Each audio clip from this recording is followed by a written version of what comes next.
Hello guys, just going to do a quick audio test before we start the stream.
Hello guys, welcome to the stream.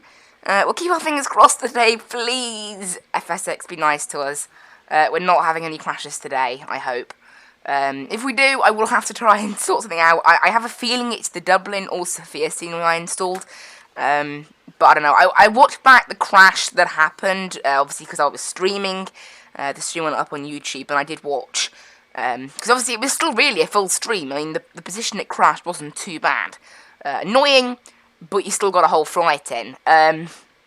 So I watched it back, and nothing really unusual happened. I didn't click anything.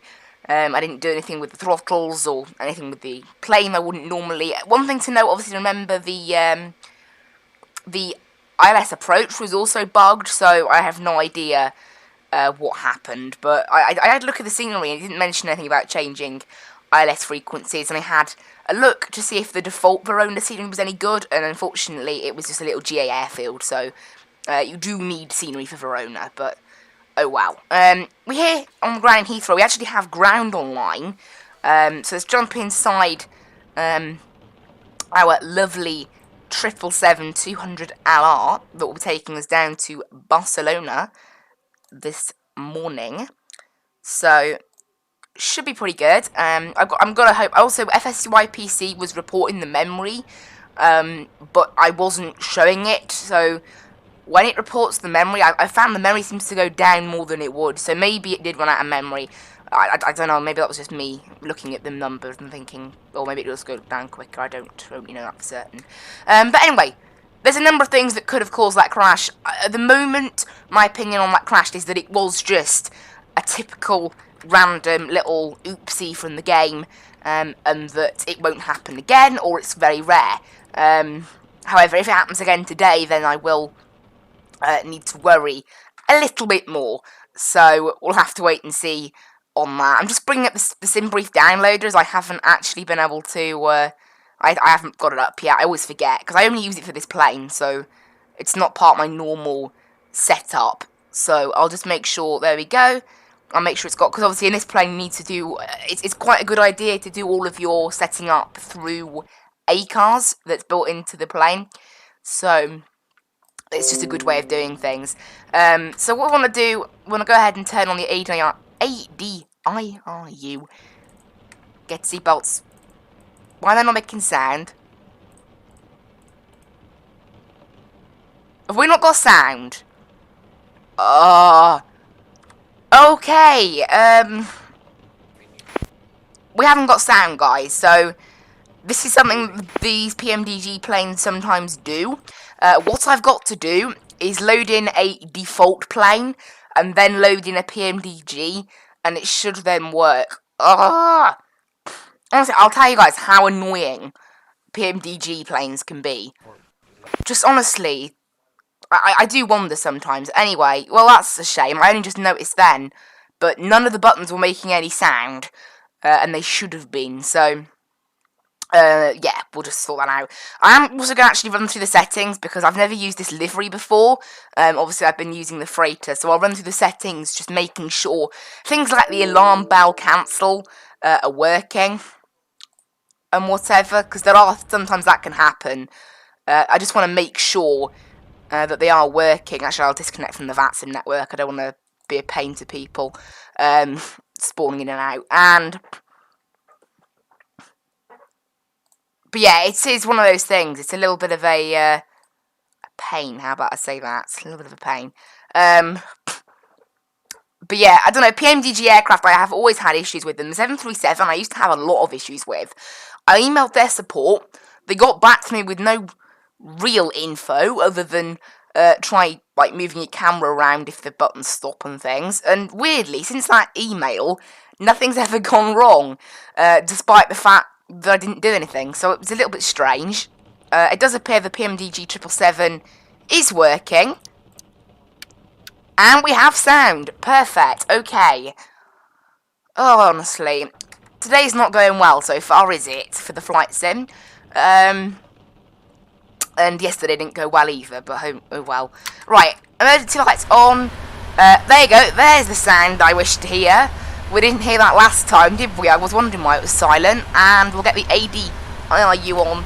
And get everything fired up. Yeah, I don't know what happened there. It does do that with the 737 as well. Occasionally they just load in without sound. Who knows why? They just suddenly decide they don't want to load in with any kind of sound. But never mind. Never mind. It's how it is. Anyway, now we can get on with setting up the plane. At last. Right, this can go into the progress page, obviously, because I use this one down here.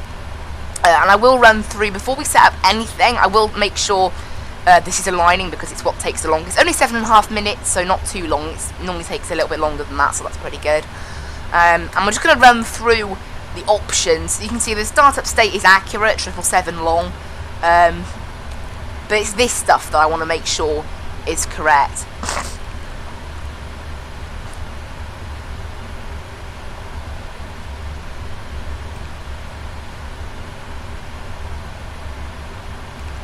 There are a few settings that are different to the plane that came with it. To make, there you go, RAS is installed, V1 is installed, make sure that's all working. All the callouts, I like to turn them on, that's how I like them personally.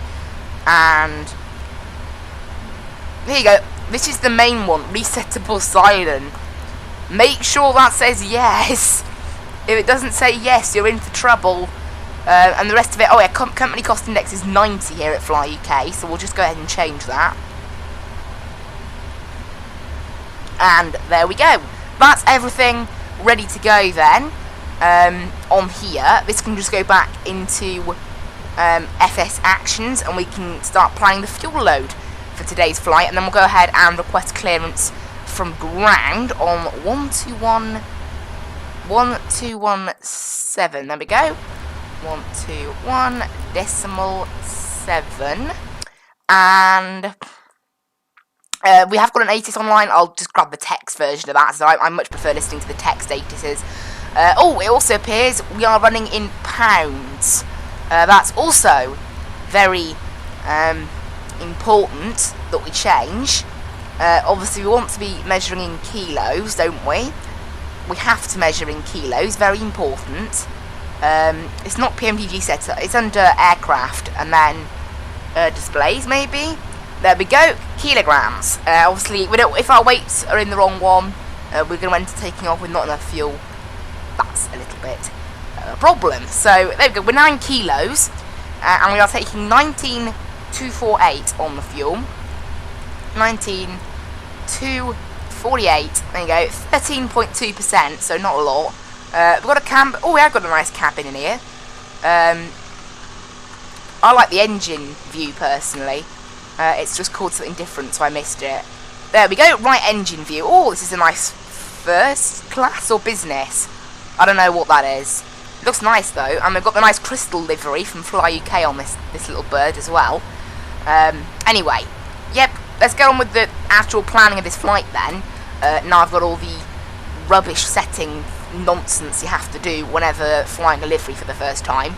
And we also need to plug in our weights for today. So payload, we're expecting 206 packs. Let's bring this up here so I can see it a little bit better. 206 packs. So obviously we do prioritise the lower classes first. So full in economy. 206 means another 30 on top of that.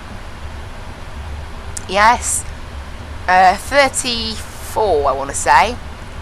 I want to say 34. That better be correct. Let's use a calculator just to make sure. 172 and 34 is 206. My maths aren't correct. I was just making sure. And because obviously you can't just plug in a zero fuel weight. It's a lot easier to do it like this. And our zero fuel weight is 163.4.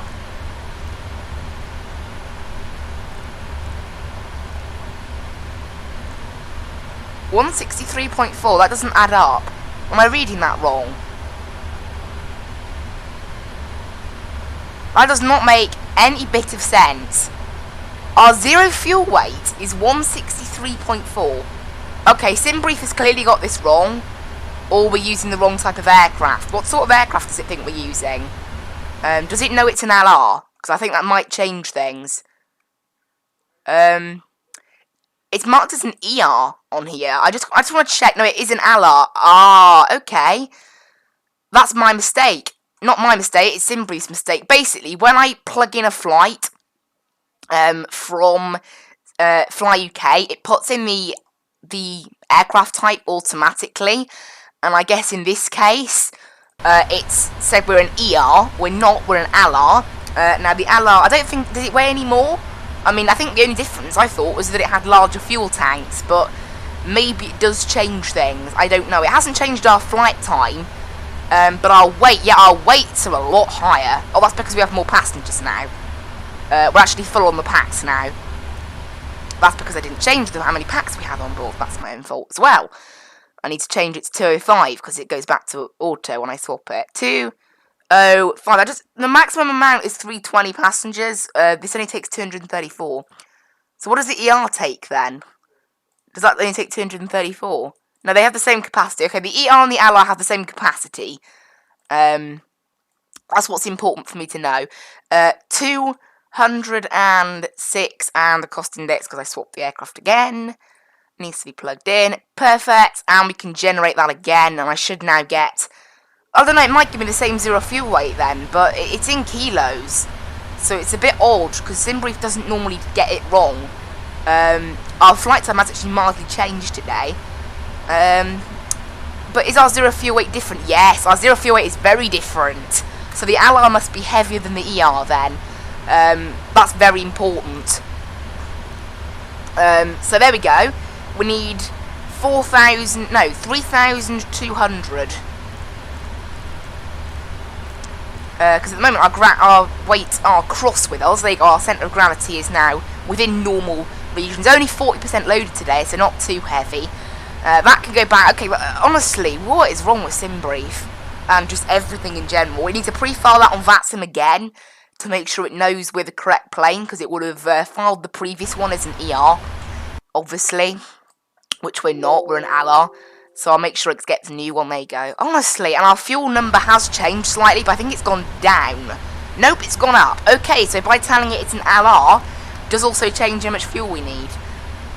So yeah, that's an interesting one. So Simbrief, obviously the port over from Fly UK gets that wrong, but never mind. There we go, taking a little bit more fuel than planned then, originally. Obviously, better safe we found it out there. Oh my word.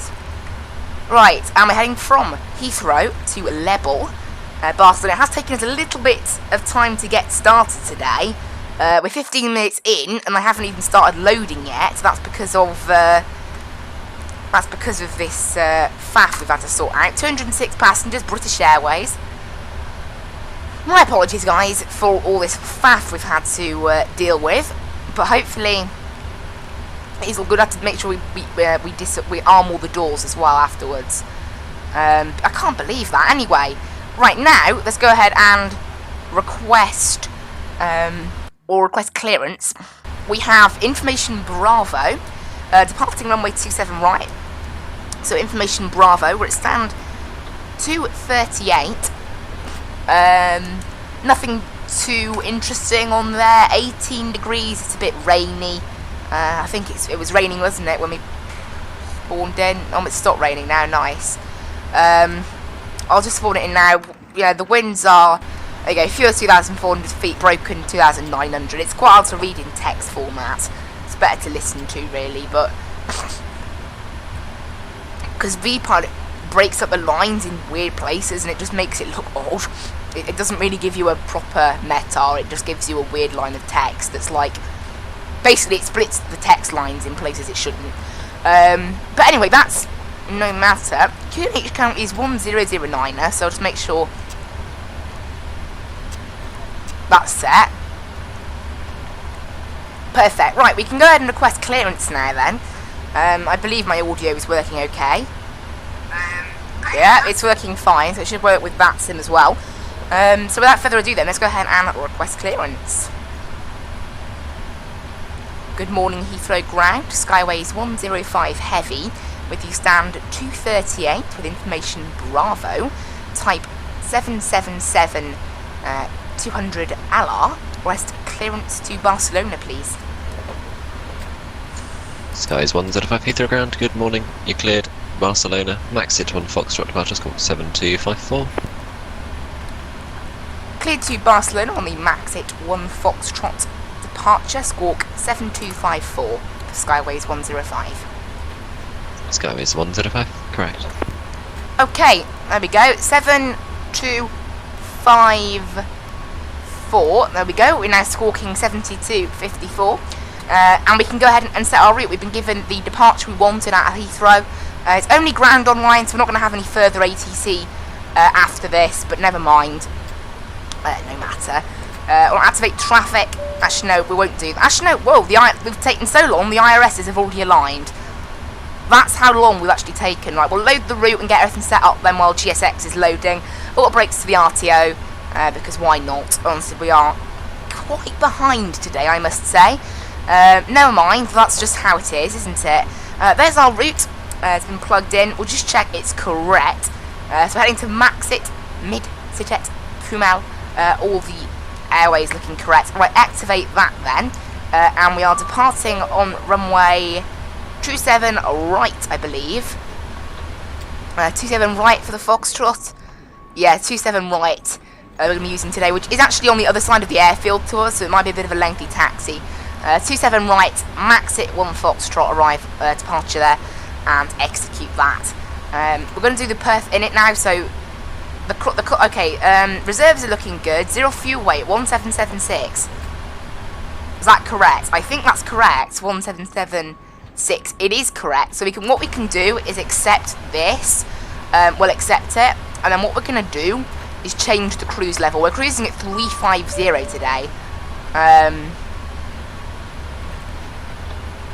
So we'll plug that in there. We are cruising quite low, actually. I was thinking that, but it must be to do with the winds that we're doing that. It must be a reason, but never mind. Right, everything should be all good and plugged in. What we want to do now, we'll head to... actually, no, we'll get the wind uplink sorted. So we'll click load, and it should just plug that in for us. There we go. In terms of our arrival into Lebel, the winds are looking like, I don't know, I think 02 is like the extra runway. They don't tend to use it. They tend to use the 0725s down in Barcelona. So currently the winds are 320, so it's going to be a 25 right arrival at the moment we're planning on. The ILS Zulu 25 right. There it is. With, on the Puma 1 Whiskey. with the CLE, well, 1 whiskey I guess this is saying, it's meant to just be CLE, but it doesn't really matter, arrival, I think it's still accurate, and there we go, that's all in there. What we want to now do as well, we want to get our descent forecast in, so we're going to forecast, and we're going to load, and it should put everything in here. Default transition altitude on this thing is 18,000, which obviously it isn't, it's done by ATC, so that's interesting. I might have to, for now we'll enter in 6,000, and we'll see what it says later. Same for departure, it's going to be 6,000 guaranteed, because we're departing. Actually, thrust limitations, we'll do a D-rate of 1 in both categories. Takeoff, we're going to do a flaps with, I don't know, it's a pretty long runway, flaps 15 maybe. Yeah, flaps 15 looks pretty good, 143 on the V speeds. Trim of 1.5, that's a little bit of a low trim. Is flaps 5 going to sort that out? You know, let's do a flaps 5 takeoff, that V2 speed's fine. Flaps 5 looks okay. Flaps 5 is a bit easier, it's a bit quicker after takeoff, a bit easier. So flaps 5 is, and it does up the trim. I think we've got a bit of an odd centre of gravity because of where everyone's loaded, but it's within realms of normality, so it should be okay. Everything's plugged in, just need to check there's no discontinuities now. Apparently we've got vectors after BL427, have we? It is actually, yeah, it is vectors, however we haven't got ATC, so I'm just going to go direct to them, because it's a pretty simple thing. You don't need vectors, it's not like a guaranteed thing, you need vectors. So we're all right on that. Perfect, everything's all ready to go then. We can go ahead, just put this down to minimum range, and it should be all ready for departure. We'll just set our course to 270 for runway heading.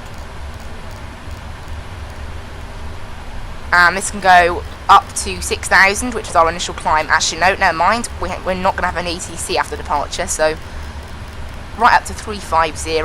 It's going to be a 6,000 restriction until max it on the departure. Yep, all sounds perfect.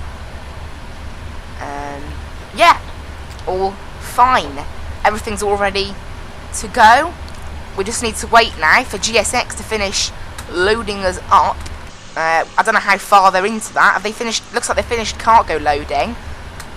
So I'll make sure we shut all those cargo doors, and there's boarding completed. Okay, we'll close the only door that we're using for boarding. We can get the fuel pumps Heathrow ground, on. good day, Skyways 39, radio check. Oh, on the fellow Skyways. There you go. On goes the APU. Good morning, readability 5. And we can arm the door. Thank you very much. Skyways 39 is requesting IFR clearance to Amsterdam. Skies 39, report your aircraft type and stand number, please.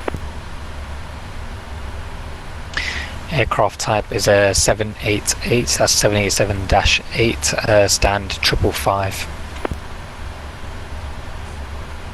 We're preaching Unicom. Skies 39, thank you, you're cleared Amsterdam. Brookman's Park 7 Foxtrot departure score 6257, QNH 1009, information Bravo is coming. And we'll get push back and departure ready. So squawk again for Skyways 39. Squawk 6257.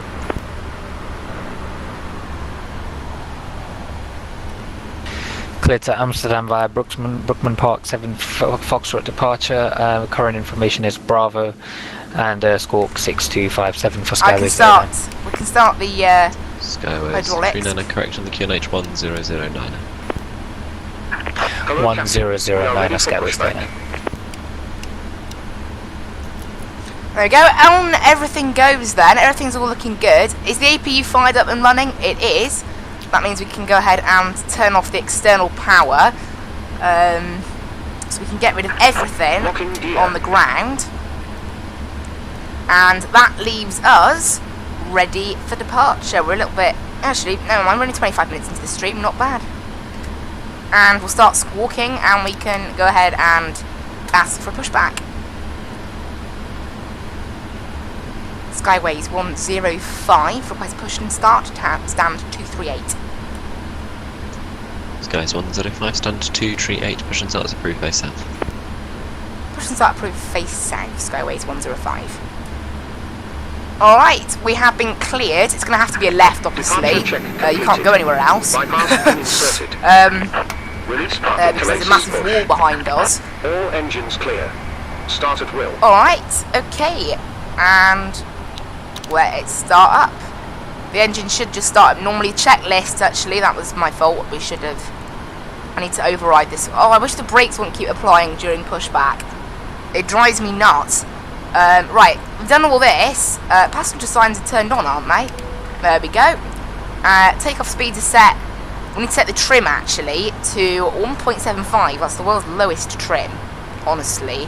Since when is it lower than that? 1.75 is set.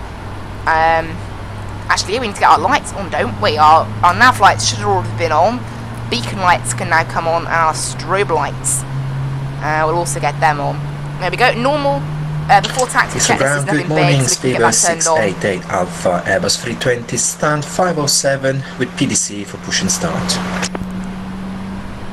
So we're at 688 Alpha, Heathrow ground, good morning, stand 507, and we can get the other engine fired up now. Face, confirms face south, speed Hello? 688 Alpha. There's a moderator in the chat.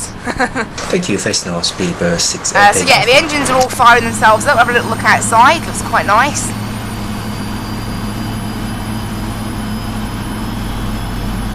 I've got another Skyways on the ground. Is their texture working?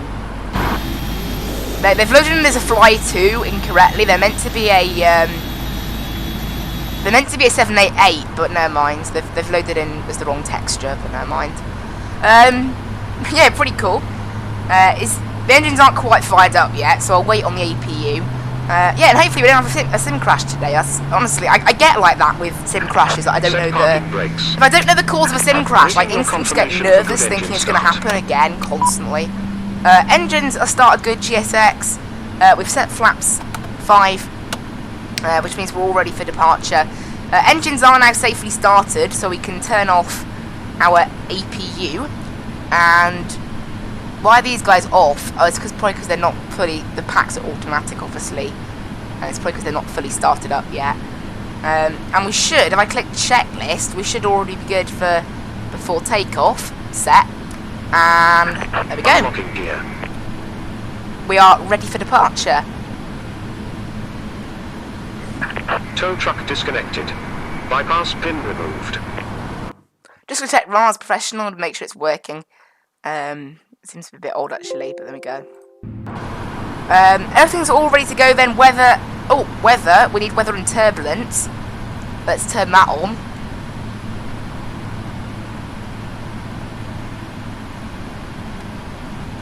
And we're ready for departure. As soon as GSX moves itself out of the way, we can request taxi clearance. I'm going to expect Bravo Lima to maybe Alpha 2 or Alpha 3. That's what I'm expecting as a taxi clearance around Heathrow from this Heathrow stand. ground, morning at Speedbird 01 Foxtrot, stand 301 Boeing 757.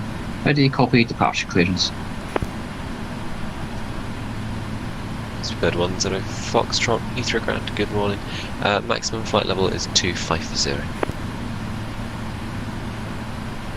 Purchase understood, dial amend to Speedbird 01 Foxtrot. Speedbird 10 Foxtrot, there is, I'll change it for you.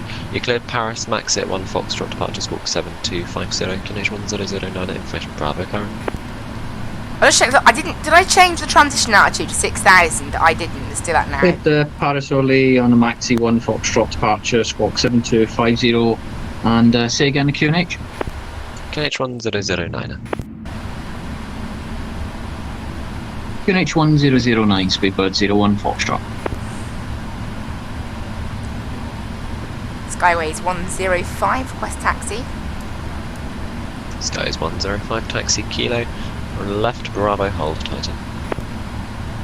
Taxi Kilo, left Bravo, and can you repeat where we have to hold for Skyways 105? Titan. Hold Titan, Skyways 105. Okay, down Kilo, left on Bravo, and we need to hold at a place called Titan, which isn't on the charts. It will most likely be on the ground, one of these signs you see here. But yeah, Kilo, left Bravo, and we'll just wait for wait for wherever that holding point is. Is there a docking chart I can look at? Because sometimes docking charts are better for viewing things like this. There we go, in fact. It is by... okay, according to that...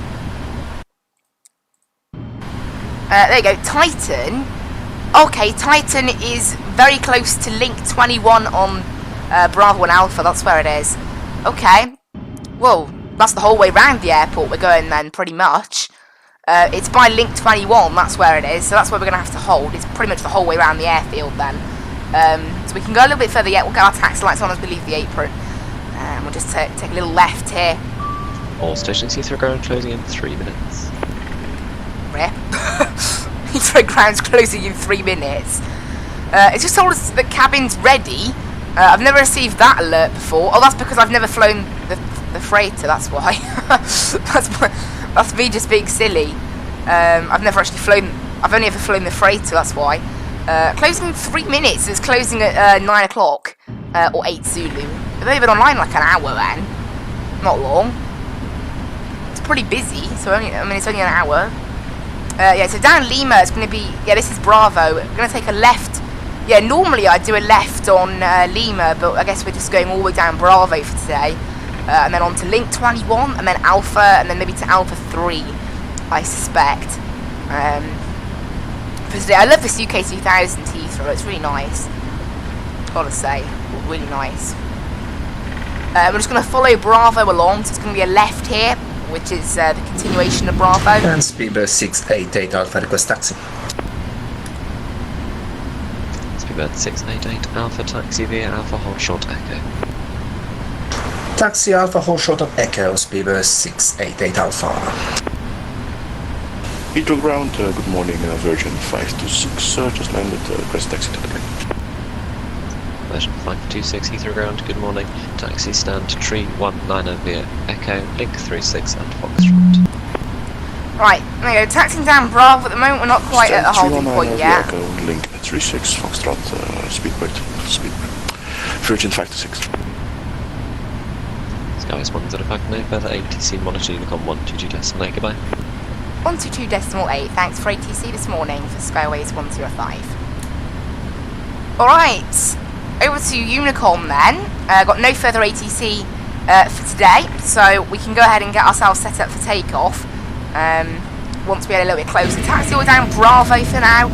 We're going to make a right on Link 21, and then down Link 22 actually, to Alpha 2. That's what we'll do, I think. And that'll take us up fair enough to the runway then, which will be good.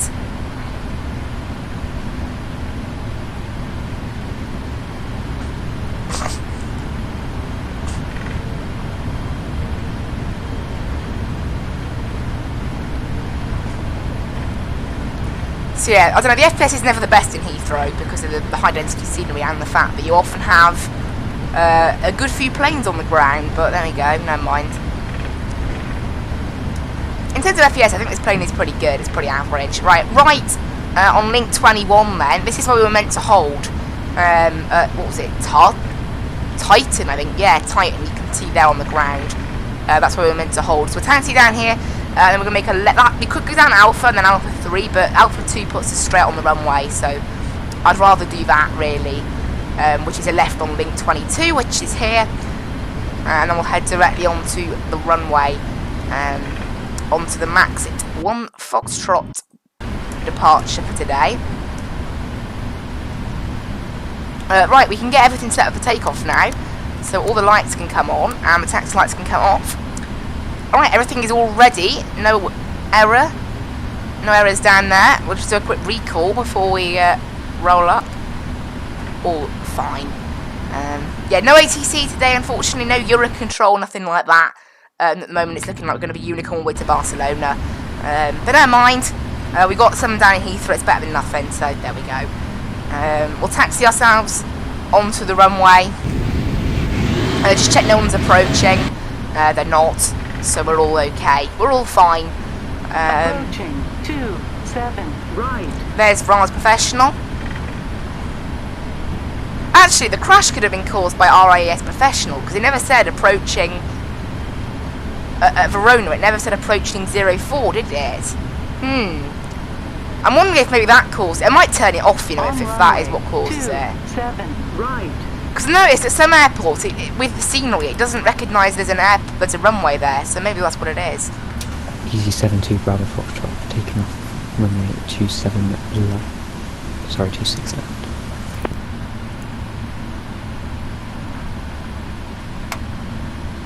Heathrow traffic, Skyways 105, taking off runway 27 right onto the Max H1 Foxtrot departure out of Heathrow. Heathrow traffic. Alright, away we go then. Start of the clock, and initial power is set. And takeoff power with the D rate of 1 today is now set. Airspeed's live. And up we go for our departure out of Heathrow. 100 knots. In 80. Gain speed so fast, B1. But we could have done a D rate of 2, honestly. This thing has so much power. It's insane. Right, up and away we go. Positive rate gear up. And immediately we can go flaps 1 on the departure. And yeah, this thing's going to climb like a rocket now, because that's what it does. As we try to gain speed up. Obviously we have a limitation of 6,000 here, so yeah, honestly it's Stansted Airport where the restrictions are 4,000. This thing is hard to keep control of. And so I push the plane down. Heathrow ground have now gone offline actually. Start pushing the plane down now, as we're now in the air, obviously with a restriction of just 6,000. Flaps up there at 220 knots. I'm going to make a little left turn as we intercept our departure today. I'm meant to be making the left turn about now, and then we're going to pitch for climb once we reach about 250 knots. But however, actually no, we can't pitch for climb. We've got a limitation of 6,000. We've got to remember that. So as we approach the restriction, we'll go ahead and get autopilot turned on, so it can listen to that restriction. Runway turn-offs can come off. Up to 6,000 we go. We'll have to hold here until max it, and then we'll be cleared all the way up to cruise level today, which is 350. Maybe not the highest of cruise levels for this plane, but there we go.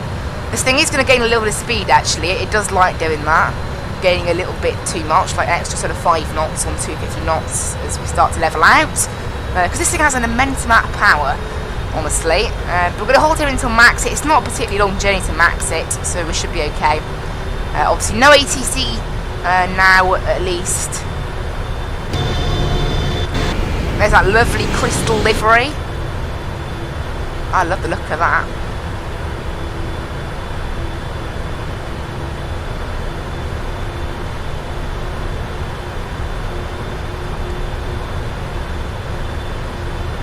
So traffic's for Bird 01 Foxtrot's taxiing via Bravo Alpha for Alpha 3 runway 27. And there we go, we are in the air above Heathrow. Just 10 miles now to max it, and then we can punch it from there up to our cruise level today.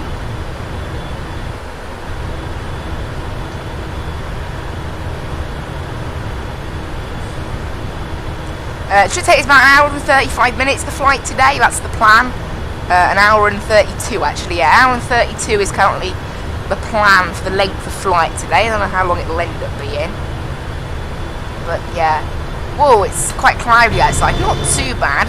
Obviously weather down in Barcelona, we've got a few clouds at 1800 with just partly cloudy, 24 degrees, H1021, so a little bit of a high pressure down there today. Not too bad though, I've seen it a lot higher than that.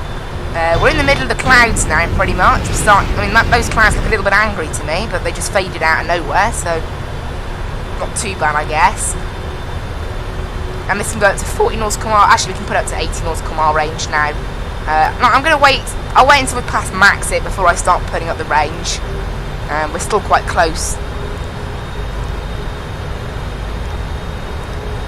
Yeah, we're still very close to Heathrow at the moment, so there's no point whacking it up just yet.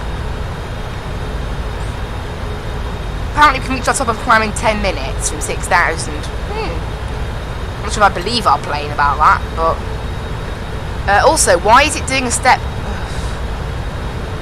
Okay, our plane has decided to totally ignore us and step climb up to...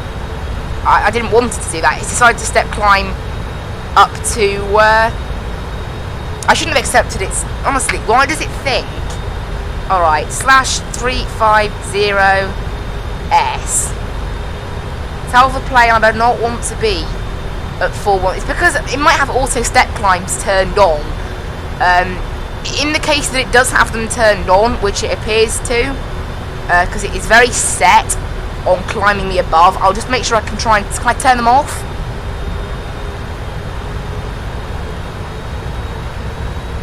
It'll probably be options and then simulation. I want them to be turned off. Speedbird 688 Alpha lining up to 7 right. We're gonna get anything? Auto step climbs are selected no, so that's a little bit confusing. Okay, so for some reason, yeah, this I just clicked standard. Oh, that was the wrong button. There we go. So yeah, for some reason, this plane is deciding that it wants to cruise at 410. Actually, can I change it in here? Can I delete the step climb? Really? Invalid delete? Sure. I'm fed up with this plane. I do not want to go up to 410. Can the plane just understand that? Execute. There we go. Did it. And hopefully it won't want to step climb now. There's 10,000. Line lights can come off. It still wants to step climb, unfortunately. I have no idea why. But it seems set on doing a step climb, this plane. I don't want to, though. I don't need to. There must have been a reason why it didn't want us up at that altitude, so... 688 Alpha, taking off to 7 right, max it on Foxtrot departure. Well, there you go, 18 nautical mile. You can see there at Drake, it just wants to do a step climb immediately, which I don't want to do, but for whatever reason, it's deciding not to let me delete it. It's like, nope, you're not deleting it, so... I'm not sure it's an invalid delete. I never told it to step climb, so... I don't know, I mean, I can try putting the route into Active Sky.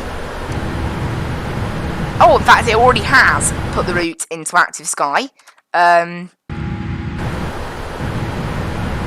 What does Active Sky say, then?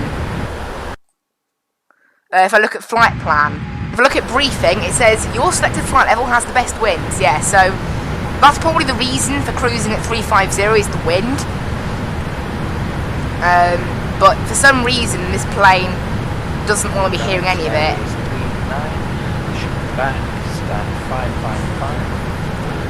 Like, even if we can climb that, I don't want to, you know, I don't really want to climb above 350 today. If I press it down, is that like, no, I don't know. I just have to ignore it and maybe it'll realise I don't want it there, but I can't really do anything about the VNav.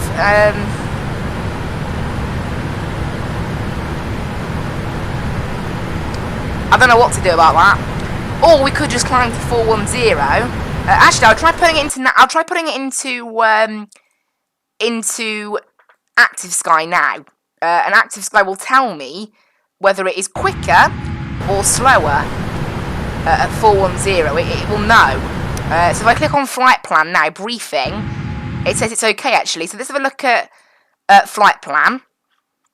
30. We'll click 35 then. So 350 is going to take us 85 minutes. Yeah, it is quicker to stay at 350 according to Active Sky. It takes us 1 minute. I know it's not much, and I'll also look at SimBrief to see what it thinks. But personally, I think I want to stay at 350. Here you go. Up one flight level is going to mean more time. It's going to be plus. So I do not want to climb. There is no restriction on it.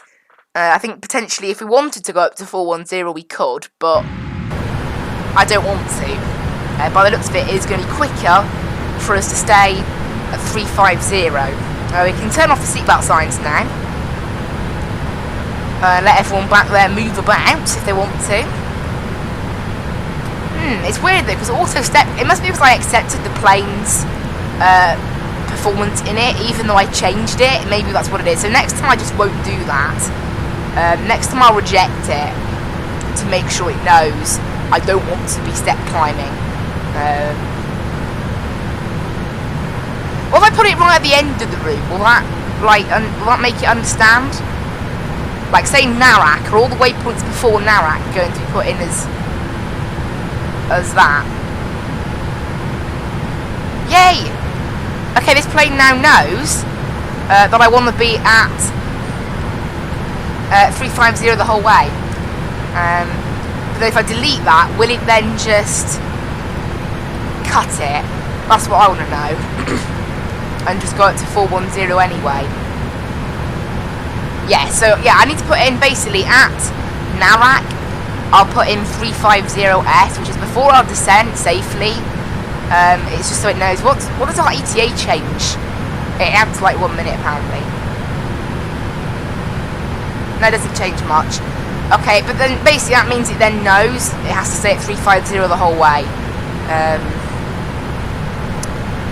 So there we go, that's that problem solved, and that's what we do next time I guess, and the next time it probably won't happen.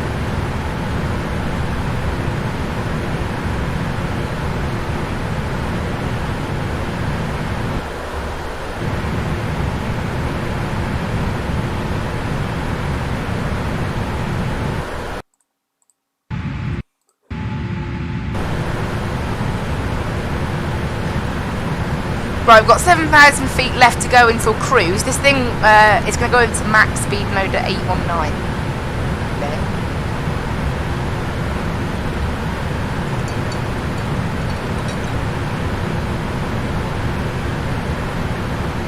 So that's when it will start its sort of rapid climb. We're not going the fastest then, Mach 819. I've been quicker than this plane at this cost index, but that's what it's doing. I mean, it must be based on the wind.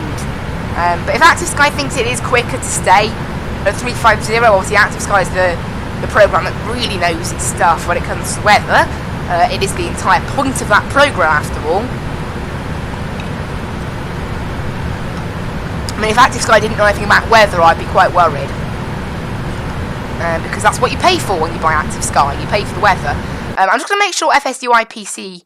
go, yeah. Basically, I think it was still tracking the memory usage, which, from experience, seems to make the memory go down quicker. Or maybe that's just me, but make sure it's not tracking it, and maybe that will help us. There you go. You can see now it's starting to do a bit of a rapid climb at like 4,000 feet per minute, briefly, because it's gone to max speed mode, which means it's slowed down basically. So this thing's just suddenly gone to 5,000 feet per minute while doing that, because that's what this plane's like. Obviously, yeah, we're not heavy today, so we could have gone to 410, but I don't want to. 350 is pretty decent, and it seems as if it's enough for this plane.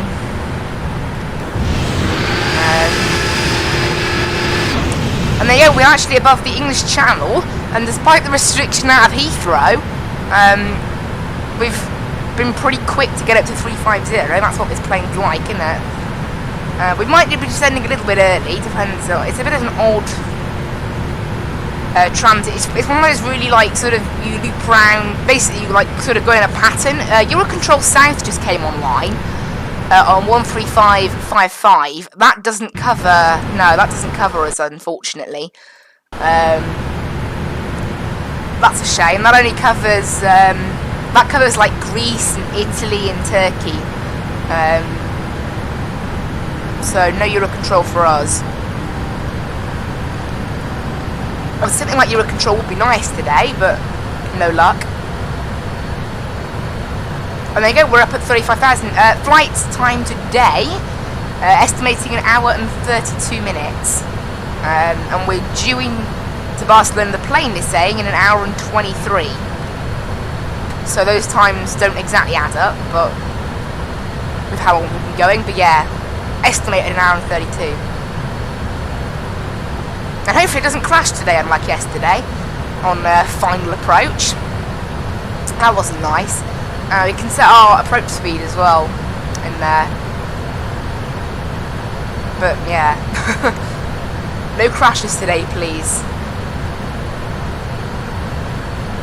I'm feeling it might be this, you know, this Raz Professional possibly.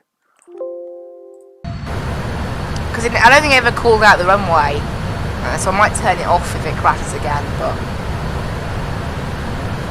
keep my fingers crossed it doesn't.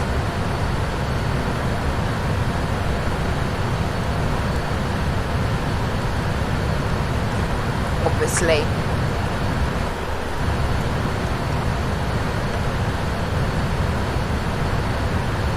Also guys, just to let you know, the channel is getting ever closer to 100 subs. We're on 92 right now. Also, Colour Factory is on 99, so yeah, he's just one away from that 100. I recommend you check out his channel, maybe give him a little sub. If you haven't already, push him over to that 100. Although I want to be 100 first. Yeah, only 8 away now, this channel. 8 away, not long to go. We haven't got long to run, so hopefully we can reach it, if possible. It would be great if we could reach 100.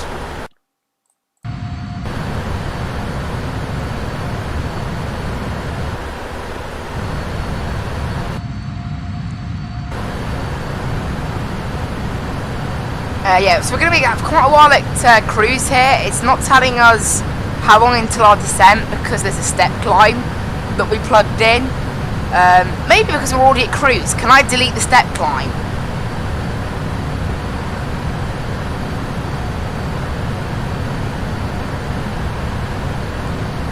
No, because then it just wants to go to 410.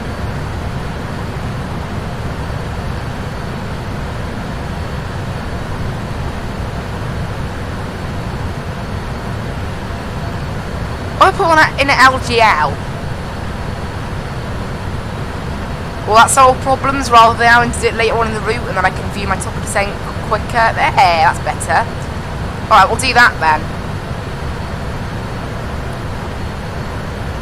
It's still going to take until step climb, unfortunately, but never mind. I can't believe Eurocontrol South is online. I mean, come on, we couldn't have had anything for us, no? No Eurocontrol West for us? Never mind. Never actually been to Barcelona in the game. Funnily enough, I was actually meant to be going to Barcelona today. I've only just realised that. I was actually meant to. It got cancelled, obviously, because of you know what. But yeah, interesting. I've only just realised that. What a coincidence. I didn't realise that. Okay. Seriously, I'm not joking. That's made me feel a bit old, actually.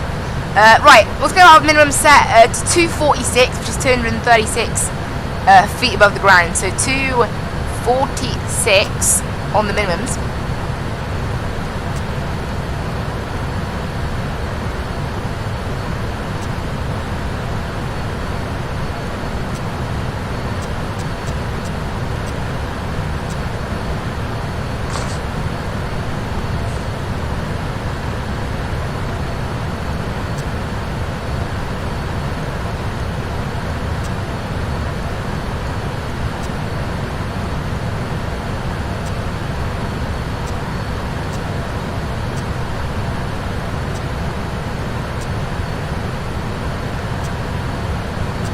I'm trying to set the barrow to exactly like... I'll be set tick. I'm trying to set it to exactly 246. There we go. Perfect. Anyway.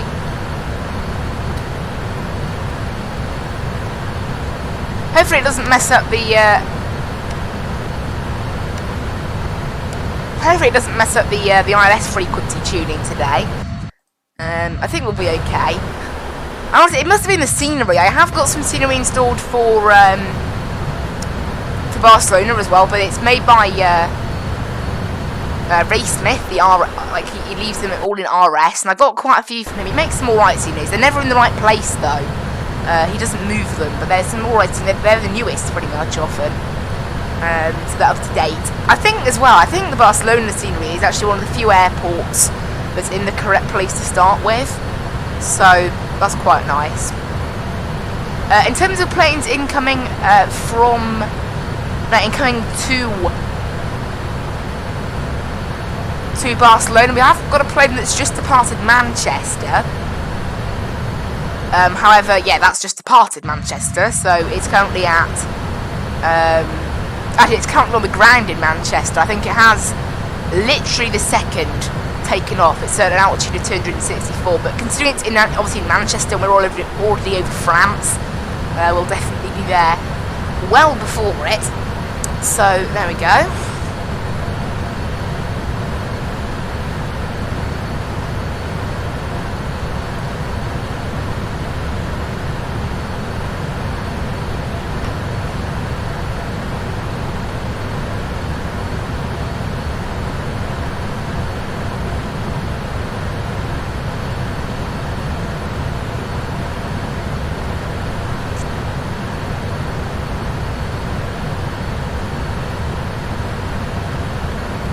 Quite nice out the window. Not bad. All the lights. Nothing glaring at us up there. Good. Don't want anything to happen there, do we? That's for certain.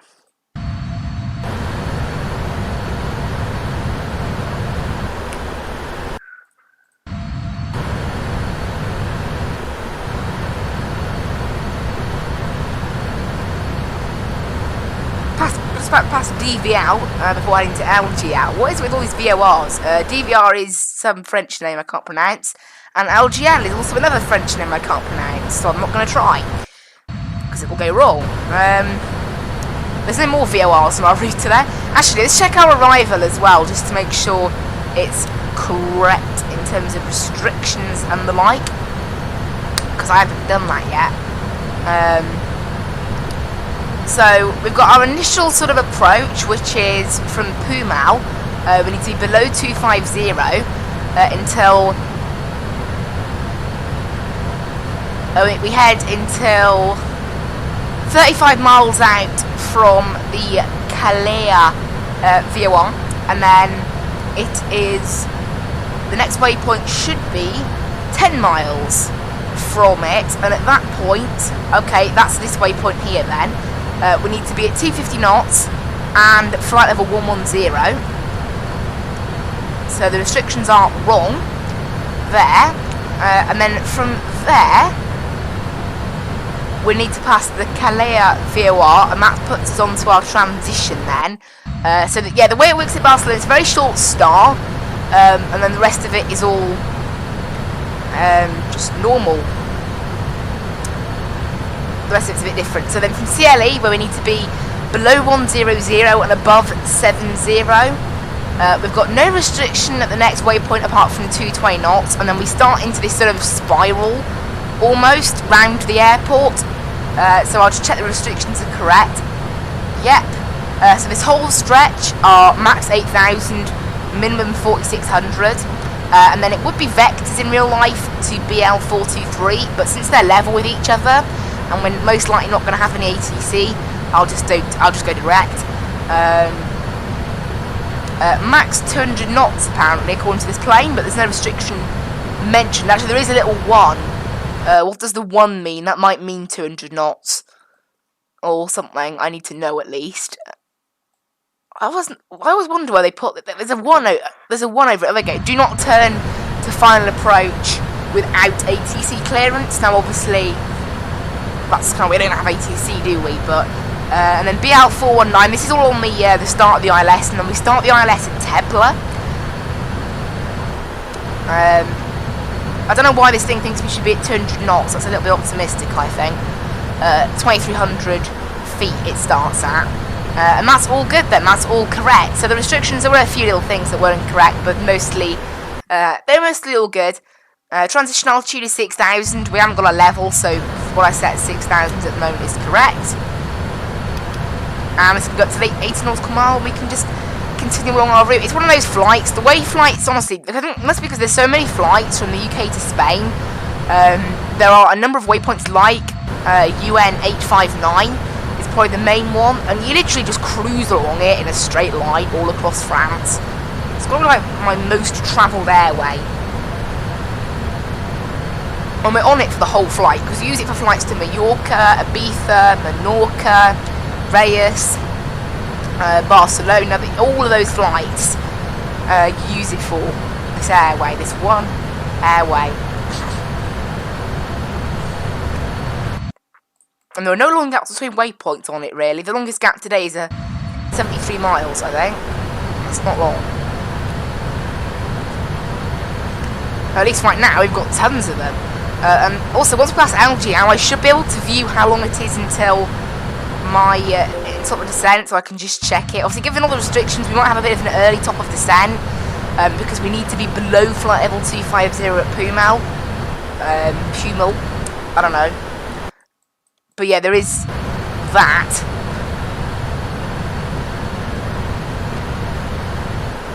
It must be because of, like, I don't know, for some reason. I think it's because of the holding, maybe. That's what I think. It's all looking good. Procedure hasn't changed in 2 years, and the only change was the 80s frequency. That's nuts. Right, now I've passed Algiers. Is it not going to tell me how long until my top of descent? Oh, obviously not. I guess it won't tell me for a little bit then.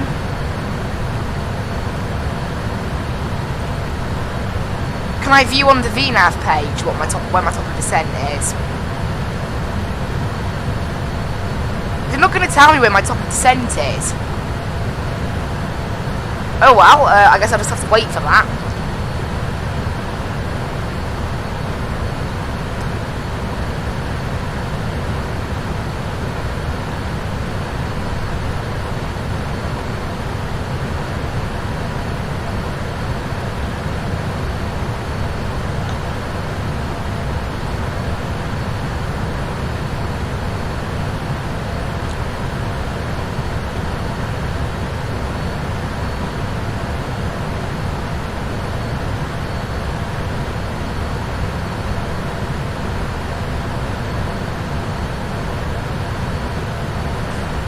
Right, we're approaching Solap, 5 miles out. We've got 495 miles left to run. Obviously, oh, there you go, top of the descent's now flashing up. 336 miles, so it's a little bit early. If I do 494, take away 335, you see 160 miles, which is a little bit early for flight level 350. However, if I then go to Pumal, which I don't know how far is Pumal. Is it going to tell me how far it is to Pumal, which is our first restriction? No, it won't. However, I might be able to view it on this cam if I zoom out. That's too far zoomed out. I can do a plan and look ahead. So we're going to be descending at the waypoint of Lombra, pretty much. Which, as you can see, is not far from Pumal. If I do 10 times 3, we need to descend 30 miles at least before Pumal. So as long as we're descending by just after Lombra, yeah, so perfect. That's the reason for our early descent then, I think. But the start of descent at least is fine. Then obviously we need to be at flight level 110, and then we just sort of twirl round. So we're descending in 40 minutes. We've got a little bit of time now to chill out. No ATC, obviously, unfortunately. We've got currently 3 planes on the ground in Barcelona, 2 of which are departing. And there's also an American 777 just about to touch down. I've been flying over from Miami today.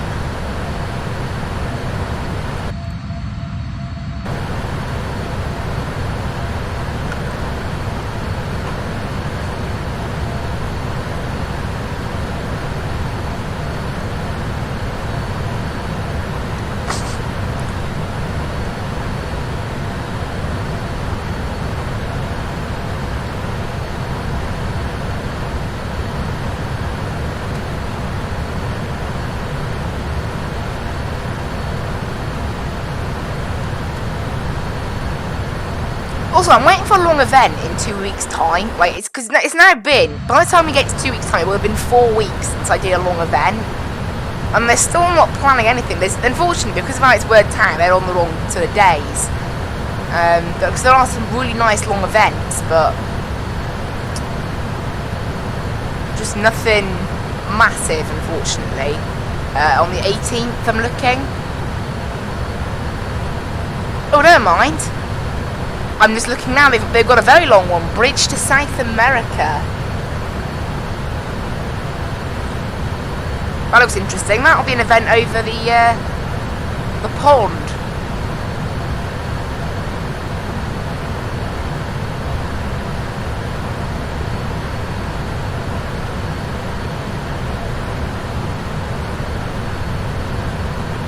I might take part in that flight, you know. I'll have a look.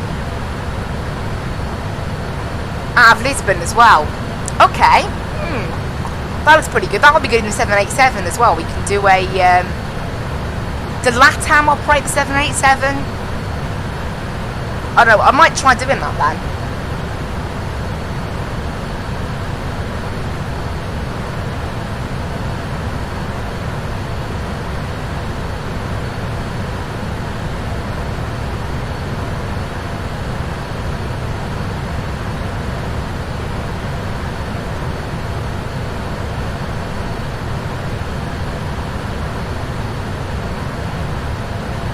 I have to look at how long that flight will take, but yeah, that looks interesting. Oh, it's cool.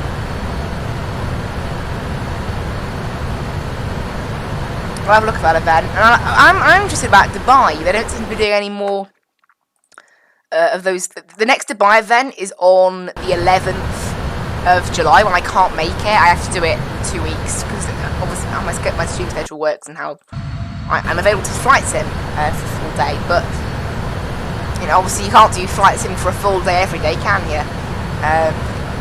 It's nuts actually. My sort of flights in the last 2 weeks, my hours have actually gone down a lot now in the last 2 weeks because of I spent obviously the last 2 weeks fully on there. But yeah, there's nothing there. And then I'll check Vatsim Israel as well. They have like an upcoming event page, and they don't always advertise their events on Vatsim's page. So I'll just look on there. They did one 8, yeah, that was ages ago though, and they still haven't got anything else up. Okay, never mind then. Yeah, I am looking for events I can do. I might try planning out that long one. It looks like maybe quite a long event though. I'll have to see. Looks like there's like a little mini event going on between friends possibly from Heathrow to Gibraltar. They're all based in India by the looks of it. So yeah, it's nice when people do that. Groups of friends just have little flights like that. But yeah, there's quite a bit on the ground in. So there's a good bit on the ground in there. I want to know what that Leipzig Air are, LHA, because I'm seeing them a lot at the moment on Vatsim, and I'm wondering, are they like a Leipzig Air? Are they like a virtual airline? Yeah, they are.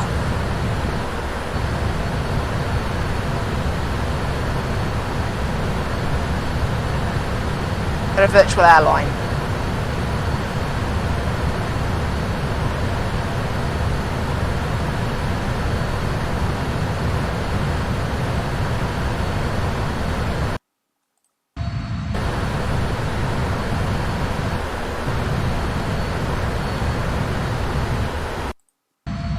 And yeah, there is actually a plane on the ground right now. So yeah, it is a virtual airline. Interesting. Anyway, back to the flight. We're currently inbound AMB. Is this one I can actually pronounce? No. Sending in, what, half hour I should think now. It's 34 minutes. Are we looking on time? I don't know. Maybe, maybe not.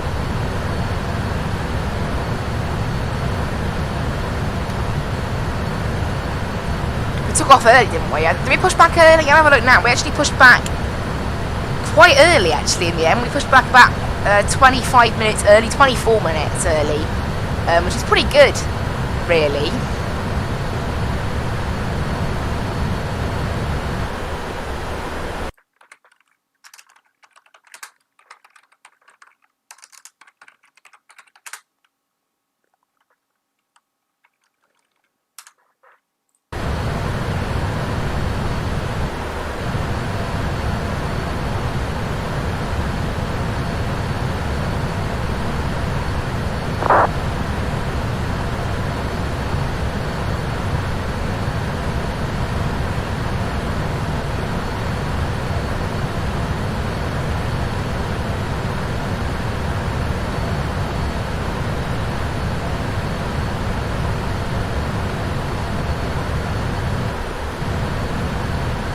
Ah. Don't know what's going on here. I'm just looking up about if RAS Professional can cause a crash.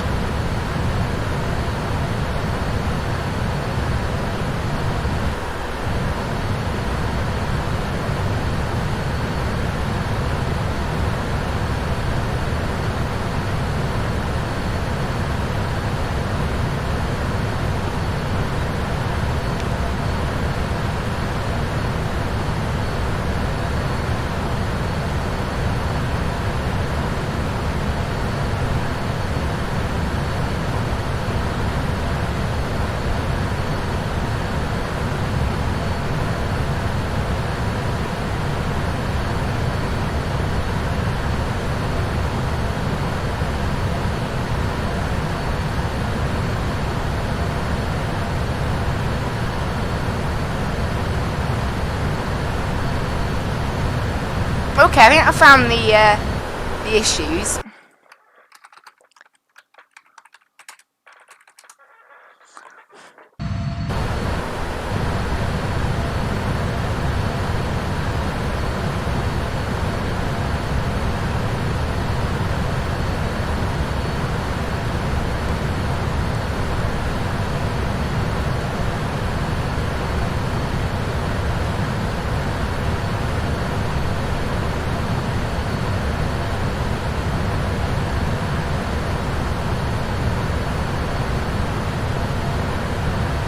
I think it's to do with the default scenery, because I was just looking now, at Verona, the runway, I did look in the default scenery, it's 05.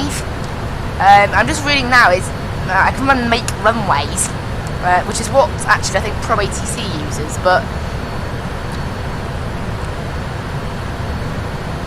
should help everything work. Okay.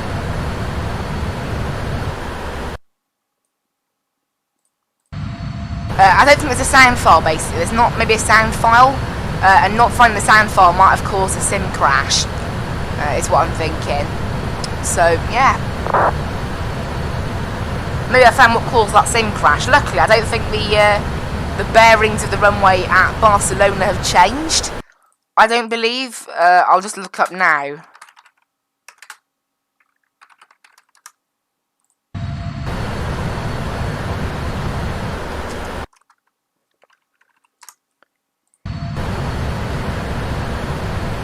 I'll also have a quick look at the runway that they're using currently.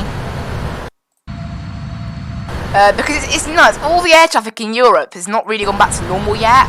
However, Ryanair have. So the sky is just full of Ryanairs right now. It's absolutely hilarious. However, there doesn't appear to be many planes in the area of Barcelona. I can have a look at the last plane that arrived. The last plane that arrived touched down at... Where's the closest one? Here you go, and a Norwegian just landed. Norwegian 73. If I look at the playback, it landed on...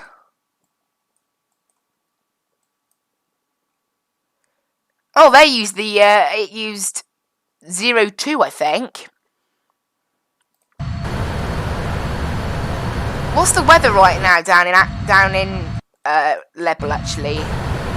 It's still 320.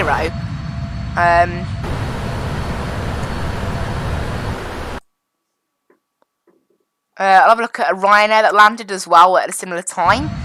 See if that'll give me anything better. Okay, by the looks of it, they're using 02 for landings. I'll just try asking on Unicom, maybe. I don't know whether I'm in range of the American 5.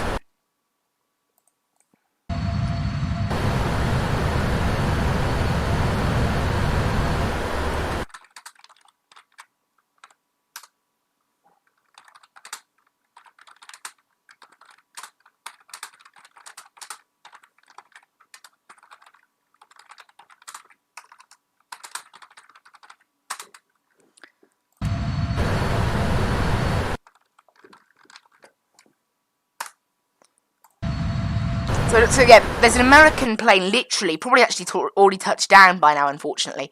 No, actually, no, it's just about... Yeah, it's probably just about touchdown, so... I am wondering what runway they're using down there. By the looks of what Vatsim's saying, obviously I can't see exactly, but I can tell the direction the plane is flying in. It's using 25. Whether that's left or right, obviously I don't know, it's not precise enough for that. But it's still pretty good. Shame I haven't got any ATC today, really. Would have been nice to have some. But never mind. Only 227 miles to descent now. That's pretty good. It's very cloudy down there. I mean, France does have a tendency to be like that sometimes. I'm liking the crystal livery on this plane, actually. I think it may look better than the old Union Spirit that's still on the cargo plane. It's called New Union Spirit livery, but I mean, let's call it Old Union Spirit now. I'll take a little screenshot actually, because I need to do that.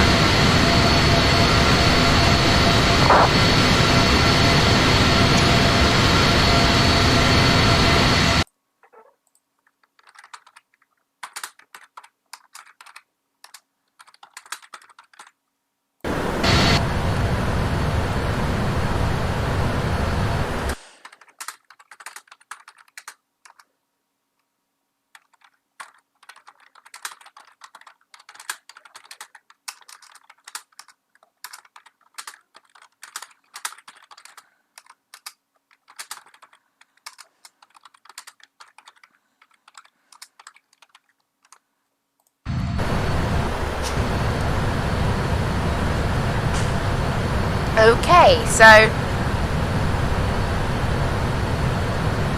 everything's looking pretty good right now. So yeah, what I'll do, I'll actually run. I've got make runways installed via Pro ATC, so I'll run that. Maybe that, I don't know, maybe that doesn't do anything, but yeah, I'll run that and hopefully. Rars Professional will now work with other airports. I'll do a little test actually around Verona if I get time at some point. Thought my phone had lost internet then. Oh, it's all good. Luckily the internet problems have actually been sorted out now. It was to do with the network and it needed to be split and it wasn't, so that's the solution there.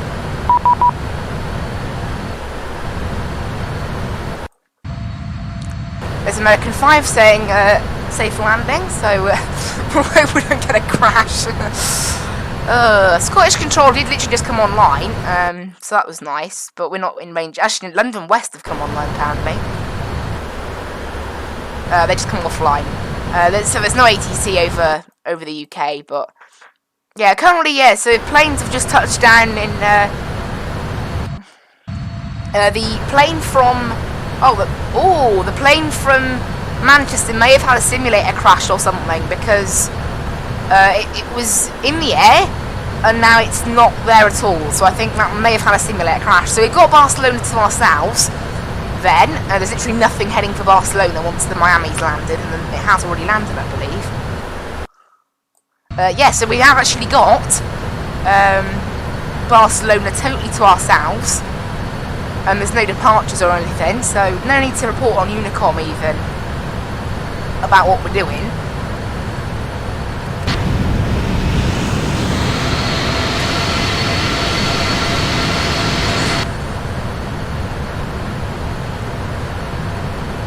Yeah, right now the only ATC we're in range of are Eurocontrol South, and they're nowhere near us, unfortunately.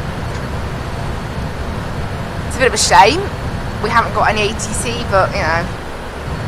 Honestly, for this time of the morning, I mean, speaking of which, I am actually going to be moving my streams, guys. I think from next week to, obviously, because I'm having a new schedule next week anyway. I've redone my video schedule and I've redone my stream schedule, so it seems fitting that we do that. I was thinking, you know, in the mornings, sometimes, starting, like this morning, I woke up at like 7:10, so starting at 8:30 is no problem. But when I get up at like 7:45 or 7:50, then it's a problem. So I think I'm going to set it to 9 o'clock, just to give me a little bit extra time in the mornings. And also, just there's more ATC as well. I have this go with that quite often. You're more likely to get ATC. Remember when we were flying from Manchester to Innsbruck, and I took off from Manchester, and then suddenly the whole of Manchester went online. If I just started my stream half hour later, I would have had full ATC. It's quite common. I mean, in fact, right now, Manchester's got full ATC, so it's quite a common thing to have that.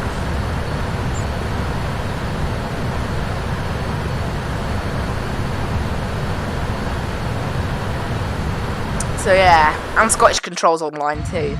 But yeah, we've got Barcelona nicely to ourselves. I mean, that's always good, isn't it? Get Barcelona to ourselves. There is a plane that's pre-filed out of Sofia in Bulgaria.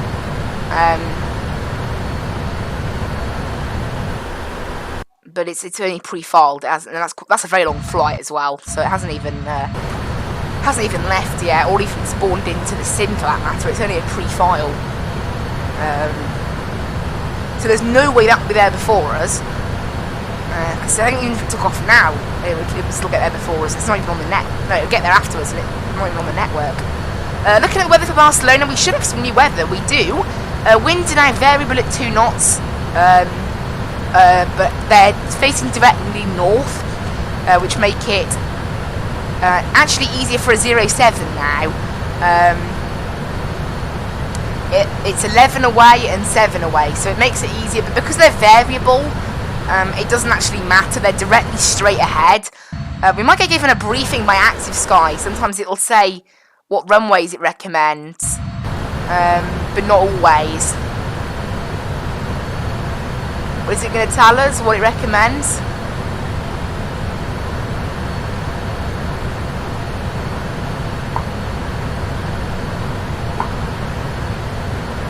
Can't see anything. Oh wow.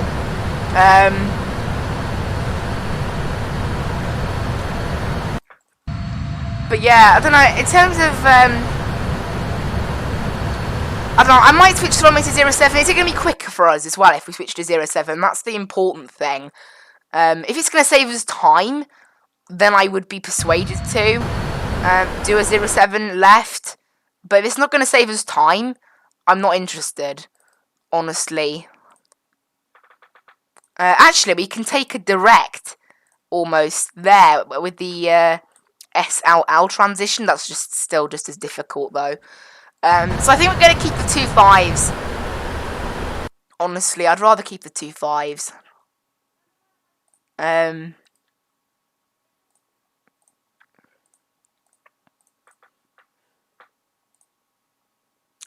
Yeah, this is all just silly. So I'd rather just yeah, this is all. You have to do a long approach basically at Barcelona. No matter what you do, you have to do quite a long approach. So I'm just going to stick with what I've got planned on 2.5 right, because there's no traffic around anyway, so it doesn't really matter. And I'm going to stick to using the 1 whiskey. Could potentially use the 1 Lima. I'm going to stick with the 1 whiskey, which is what I've got planned. And the CLE transition 2.5 right.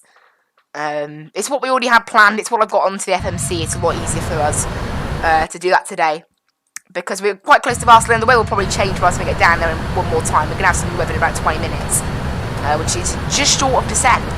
Got a plane on our TCAS. Who's that? 1,000 feet above us. That looks like VTX 065. I have no idea what airline that is. It's heading to Schiphol. It's about 25 miles away from us though, so nothing interesting there.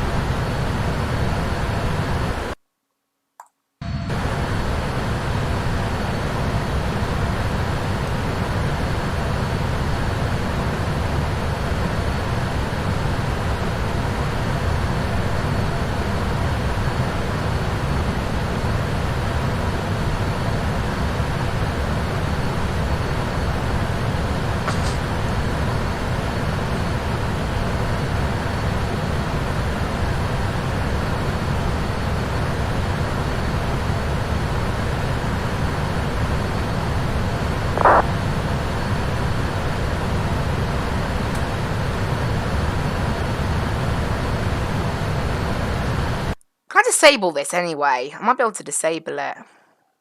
I don't know. I'm not going to bother that just yet. I'll try running that make runways, the RAS professional. What I'll do, I'll maybe do some circuit flying round in this plane, around Verona, and I'll see if the crash happens again.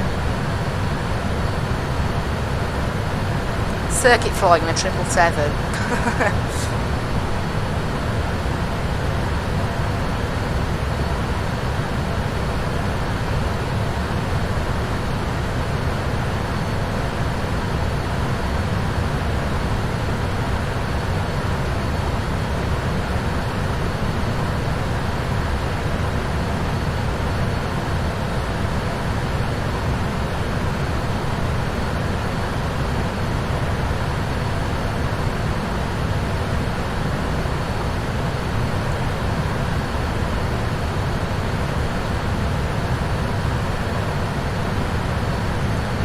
We've got 300 miles left to run to Barcelona now,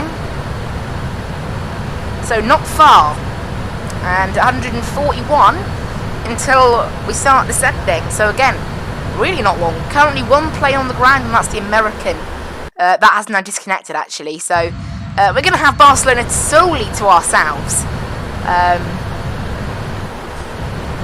We are taking like a 50-mile detour based on direct routings. That's because of our crazy transition that we're doing.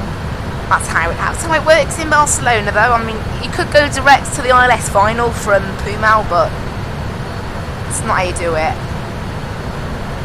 If we had like ATC, they could give us vectors, but that's what transitions are for. They're for when generally you have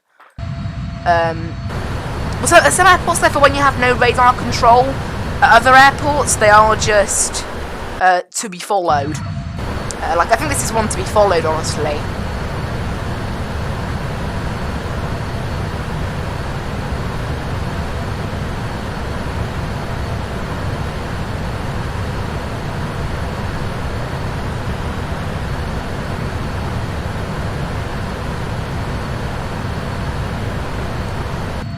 But yeah, it's shame we had no ATC today. I mean, we had a little bit of Heathrow grounds. We managed to get clearance and things. That's what is quite nice.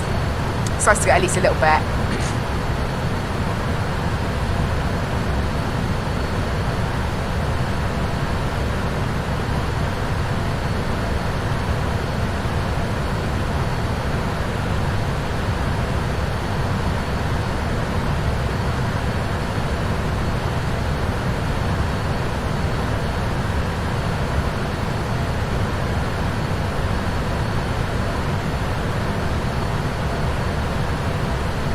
So yeah, we're 125 miles until our descent in 15 minutes. Just 15 minutes now, not long.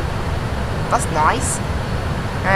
So this plane is pretty quick. We've done pretty good with the miles. And yeah.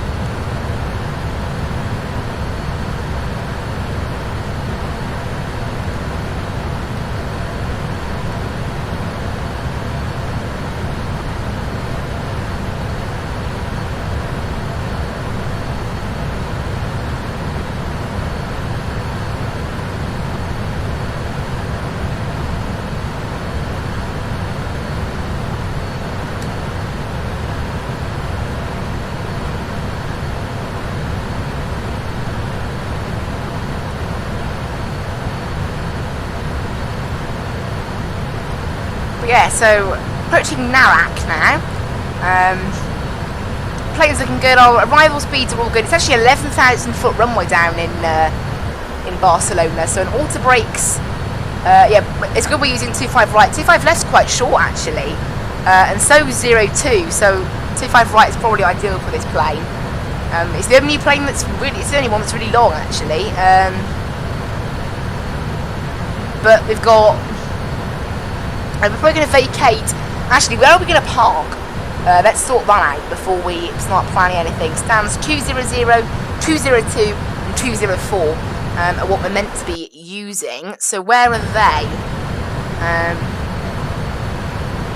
I am looking for them and I don't see them. Oh, there they are. They're in the edge of Terminal 2. So we're going to have to vacate to the left. We want to vacate to the left on landing.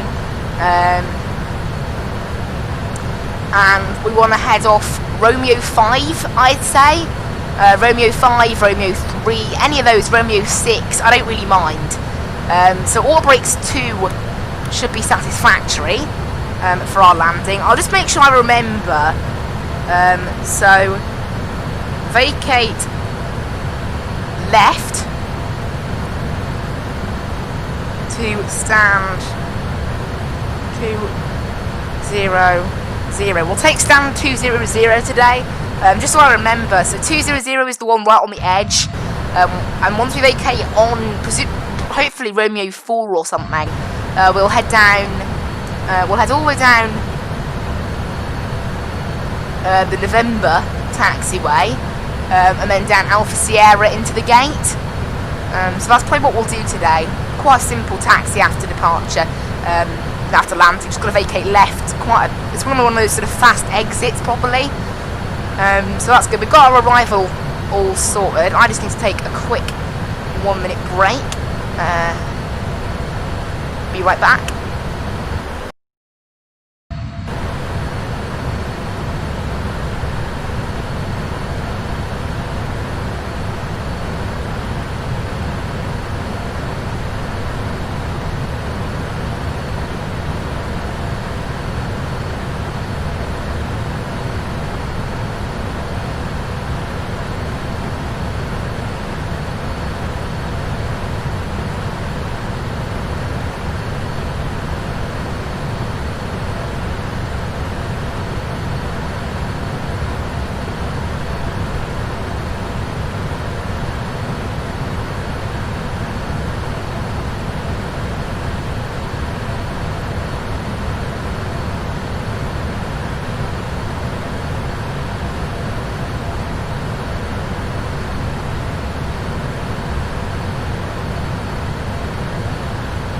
I'm back, guys. Just a quick little break there.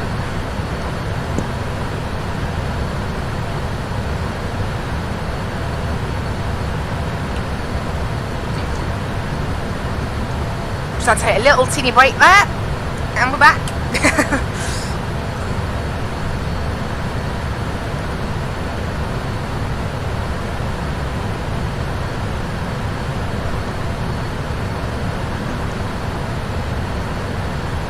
I've got 247 miles left to run until Barcelona, so really not far actually. ETA is 9:39, so 40 minutes from now. So it's looking like we're not going to meet an hour and 32. I don't know. I didn't look at the ground distance, but I'm thinking maybe SimBrief didn't want us to take the transition. I'm looking at the route it planned for us now, and it wanted us to go direct to CLE.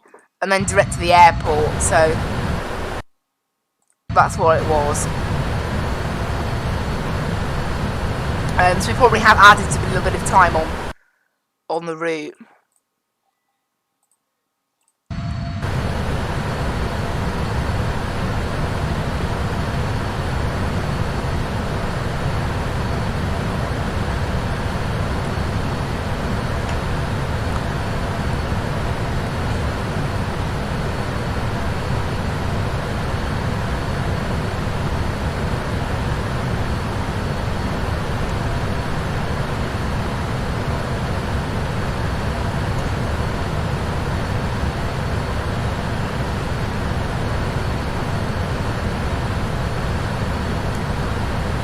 And we're descending in just 77 miles. We should see our top of descent pop up. It's like the 737 this.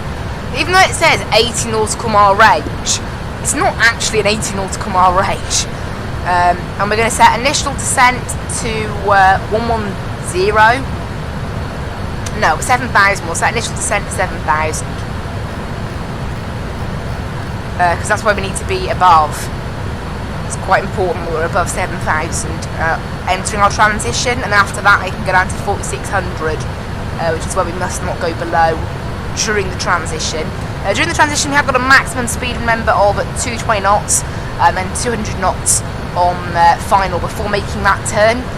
I believe, was it before making the turn? It did say it in the remarks. Transition to the final, oh here you go, max 200 knots in final turn.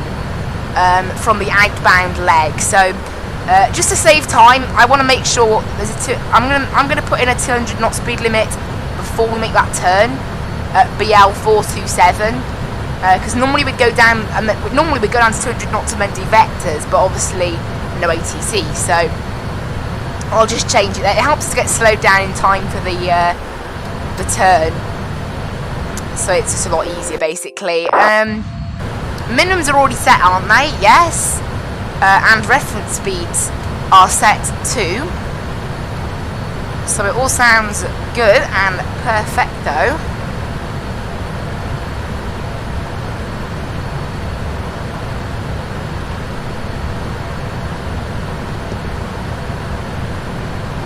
We're doing about 500 knots right now almost, so we're going pretty quickly. 777 is a pretty fast plane, not quite as fast as the 777, but it's quicker than the other one. I love that texturing on the, oh, it looks so good. The texture on this engine, like the shine you get because it's crystal. Wow. I need to take more thumbnails at night as well. I'll actually show you guys. I took a thumbnail. Not a thumbnail. I took a screenshot of the event I did. I went down to Krakow. No, I went to Sofia, and it was dark. And I was flying a nice purple Wizz Air livery. Look, just look at this. Can I? There you go. Look at that. So nice. Honestly, that sort of sunset is so good. And I think I took another one as well. No, I didn't. I took one once I'd landed, which wasn't as good because it had got too dark by then. But it was still alright. It had got a little bit dark by then, but honestly, it's great fun doing those late night events because I run real time in the simulator as much as I can. However, from switching over the planes, actually, we are slightly behind by probably about a minute and a bit now. So remember, we're going to switch the planes at the start due to some technical difficulties with the plane.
Apparently it is something to do with make runways.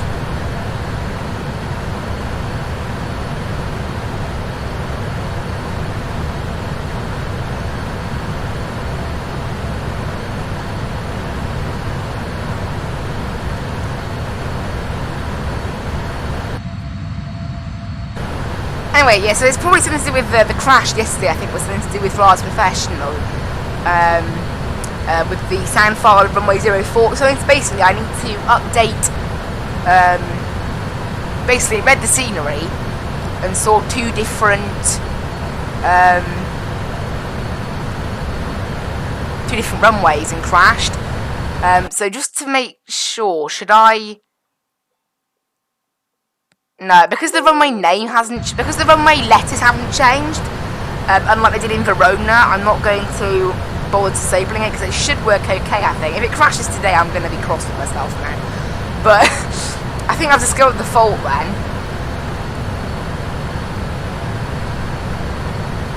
So I need to run make runways.exe. Hopefully it'll be okay.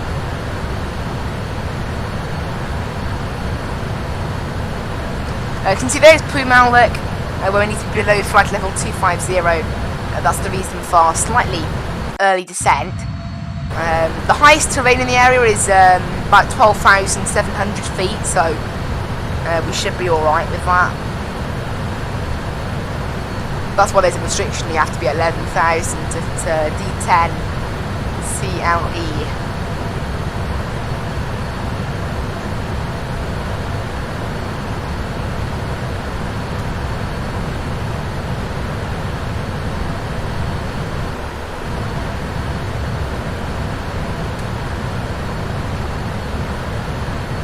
And yeah, just 20 miles now to descent. We've got our descent altitude all plugged in. It has now changed the ILS. I'll just check it's correct. It may have changed the course slightly, it can do that. But 1095245. Perfect. That means the runway course hasn't changed then. Might explain why it wasn't picking up the ILS for Verona as well. So if we don't pick up the ILS, I'm going to disable RAS Professional. That's how we're working it. Because those two might be linked. So if we don't pick it up, I'm immediately disabling RAS Professional. Maybe it'll be too late by then, I don't know. Oh, so we have to get a lot closer to pick it up, so I can't tell yet, but yeah. No need to report on Unicom, as we have absolutely nothing heading in or out of Barcelona. Nothing on the ground, nothing heading in, so we're all good and ready to go. In fact, that flight to Sofia, actually there's a plane heading to Sofia right now, so it must be doing the return. That's what it is. That's why it's pre-filed.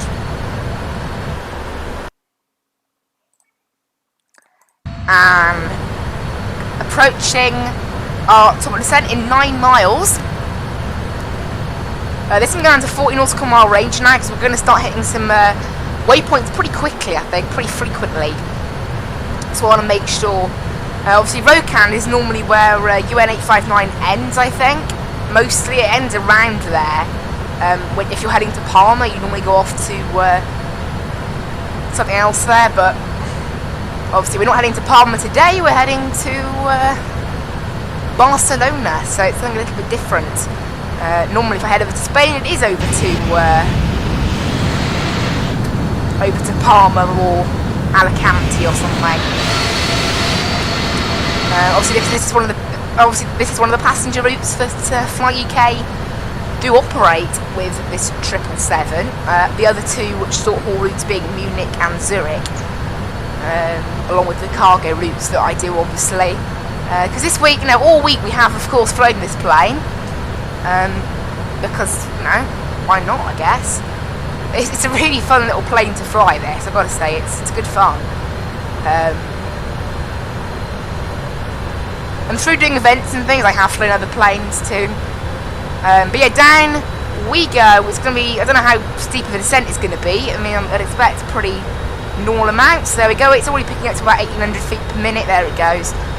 We need to be, remember, below 250 at Pumal. 110, 10 miles from Calais. And then we start our approach transition, which is where all the waypoints basically are on today's flight. We've still got 5 pages left. We've got 154 miles left to run, so we have got a good amount of time left to run still. It's just because of I reckon after we pass Pumal, our descent rate will probably step right off. Or if we pass 250 way before then, it will indicate that our descent path wasn't way off and that it's actually okay. I don't know. We'll let the plane decide that part of it. Our speed is obviously constantly increasing as we descend. The speed we need to be at is constantly increasing. Because obviously as we descend, the Mach number does change. However, it gets gone to 295 knots now as a set number, which is descent speed. So we've gone into speed mode now rather than Mach speed mode.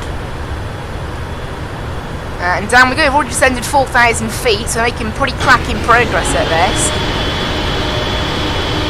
And we'll see what we can do from here for our little arrival into Barcelona, and keep our fingers crossed it doesn't crash. If it does, I am pointing the finger at our AAS professional and not knowing the scenery. It probably doesn't know the scenery, that's what happened. I will just check it's all fine. Nothing unusual. But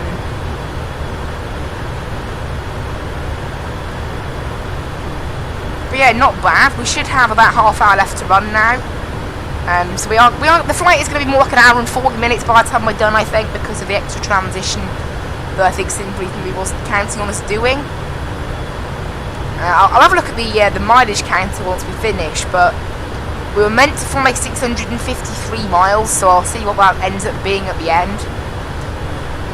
Because obviously Skytrack, Fly UK, does track how many miles we've done. So we're meant to have 110 miles left, according to how far we've flown already. You can see we have 140, so we have tacked on an extra 30 miles, which on an approach, an extra 30 miles does take about 10 minutes. So my estimated flight time, I think about an hour and 40 minutes, I think it'll be.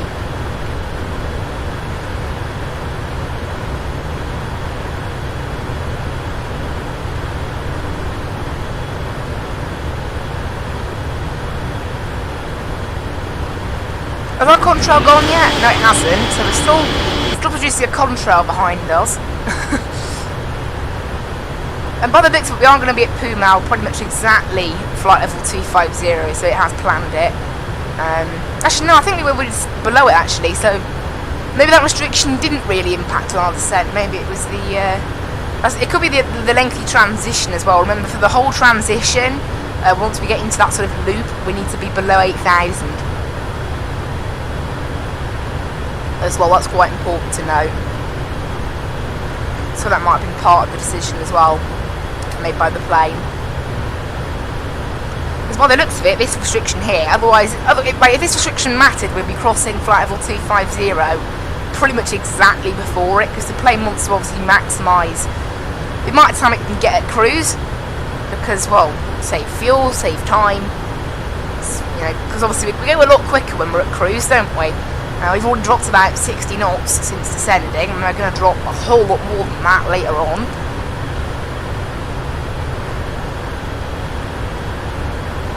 But obviously, I don't have like a vertical speed thing like you would in a 787. This thing does not have that. We can do a descent checklist now, actually. Set. The mouse on this thing, honestly, it's so weird. Approach, actually, let's pre-tune our altimeter. And the rest of it can all be left. Yeah, so altimeter, weather down in Barcelona has not updated yet. QNH 1020, we should have some new weather in literally the next 5 minutes. We really should be having some new weather, so.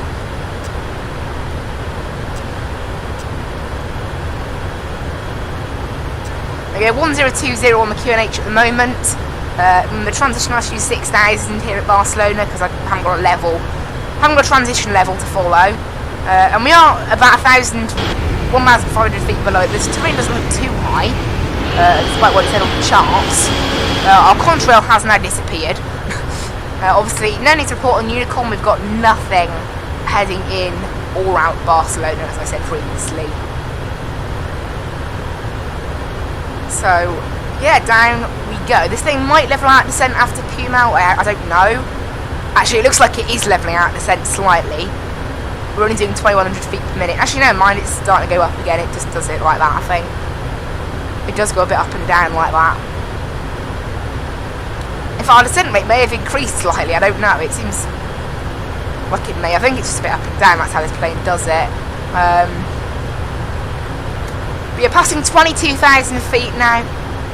So not long to go. The new weather, I'm still waiting on new weather for Barcelona. Where are you? Remember, we need to be at 11,000 at D327J, which is 10 miles out of the Calais VOR. that's what the waypoint should be called. It should be called CLE10, but for whatever reason it isn't called that. But as you can see from there, it is still 10 miles out.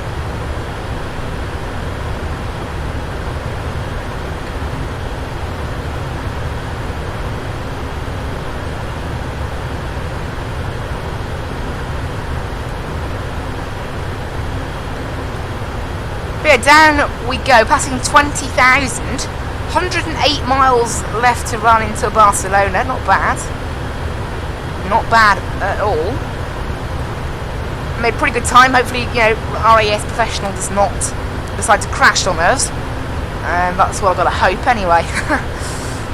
Oh dear.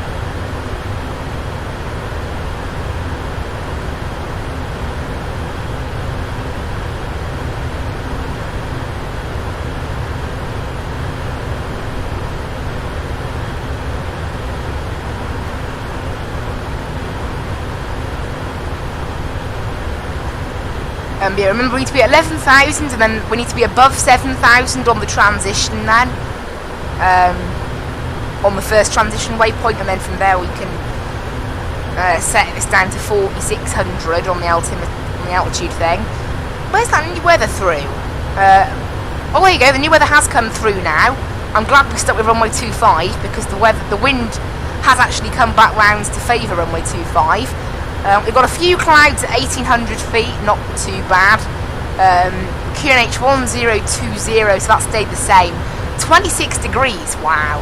Apparently there's a few clouds at 2,000 feet, like partly cloudy, but I don't actually see any clouds, so I'm not sure how true that is. But yeah, look, the QNH has stayed the same. Obviously that's the thing that we keep an eye out on. So if that stays the same, no problem.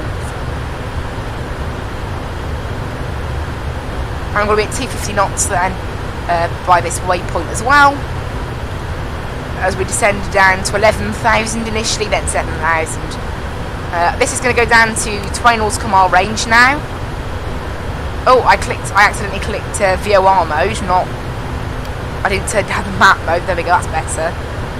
Because at the minute we are going to start seeing a stupid amount of waypoints popping up on our screen because of this sort of weird, like, little twirly round path you do. Now this plane does struggle to cope with quite high banks, so if it starts to struggle, what I do, I take it out of auto and whack it to 25 degrees bank limit, which is the max, because sometimes I found this plane doesn't seem to like to bank to its absolute limit. It doesn't like doing that, but the other, you know, smaller planes like 737s just do that automatically, but this plane doesn't seem to like doing it automatically, so you have to do it manually. Right, there's 15,000 feet. On go the seatbelt signs. Right, everyone back here, sit down now. I hope you've enjoyed your in-flight sort of service thing, I don't know, in this poor quality cabin. As I said, my favourite thing, this may sound weird, but one of the best things to have in an aircraft in flight sim is a low quality cabin. Reason why? Saves on FPS. Honestly, like the Canada products, like they made an ATR and it is so laggy on my computer because it's got like 60 seats, 50 seats, and they put in a full detail cabin. Like, you know, unless you've got some super PC and you're not streaming, and obviously I stream, and I mean my PC is pretty good, but it's still only an i5. You can go better than that. You can go i7 or i9. Although i9 is a little bit OP. Personally, I prefer my AMDs really, but they don't come with integrated graphics, and this PC was already Intel based. Because in AMD, I have learnt if you're building a gaming PC and you're planning on having a graphics card, a good graphics card put in it, an AMD is fine. If you're not planning to have a graphics card, then don't do that. Go Intel, because you'll get better. You won't have to buy a graphics card, and it'll save you a lot of time. And it's just a lot easier. Basically, the way I see it, Intel are good for office PCs and for work PCs that don't really require a graphics card. If you want to do hardcore gaming and you require a graphics card anyway, go AMD because they're cheaper and they're better as well. I mean, I've got an AMD Ryzen 7 3700X, and it is absolutely wonderful. And it's actually cheaper than getting an i7. and it's better. So I think they're about £50–60 cheaper than an i7, the equivalent i7, and they actually get better performance. But you know, they don't come with integrated graphics, so that's the only thing you do lose out on. But I think integrated graphics don't matter as much to you. Like if you put a graphics card in, I recommend going for that. Also, I don't know why I suddenly started talking about computers, but there we go. Time to start our approach transition. I'll get rid of the star chart now. We can go on to the approach chart. And after we pass the CLE VOR, we can set this down to 4600. We need to be at 220 knots at BL443, which is where we start all our complicated turns and things. Okay, there's 11,000. This thing's going to want us to stay here now until we pass this waypoint. And then from here, this is where it starts to do its slow descent. After CLE it'll probably be, because we've got 70 miles to go, and we're still at what is quite a low altitude, despite being this far out.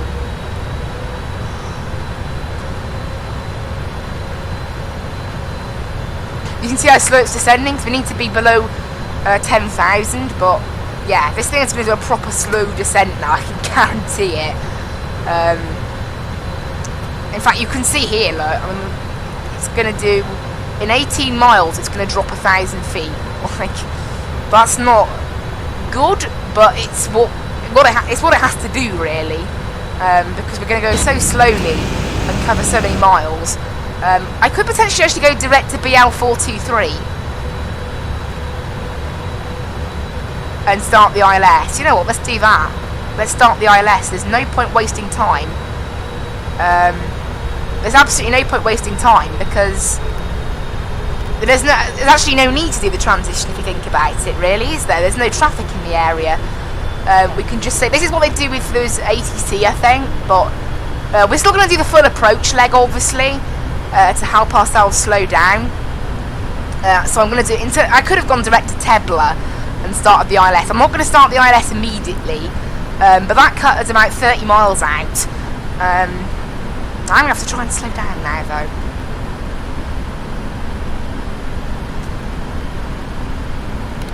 I'm just going to whack the vertical speed up and try and slow it down with speed brakes and things. But luckily, if I whack the vertical speed up, it should be okay to maintain... Oh, no. We'll whack it back a little bit. It's a little bit too much. We'll try 2,400 feet per minute. That seems to be an alright figure to maintain 230 knots. We need to be at 200 knots a little bit later on, but not just yet. If I give in some flaps as well, that should help. I can go down to flaps 5, and that should help us slow down then. And actually, we're about to catch up with this anyway. This can go down to 2,300 now.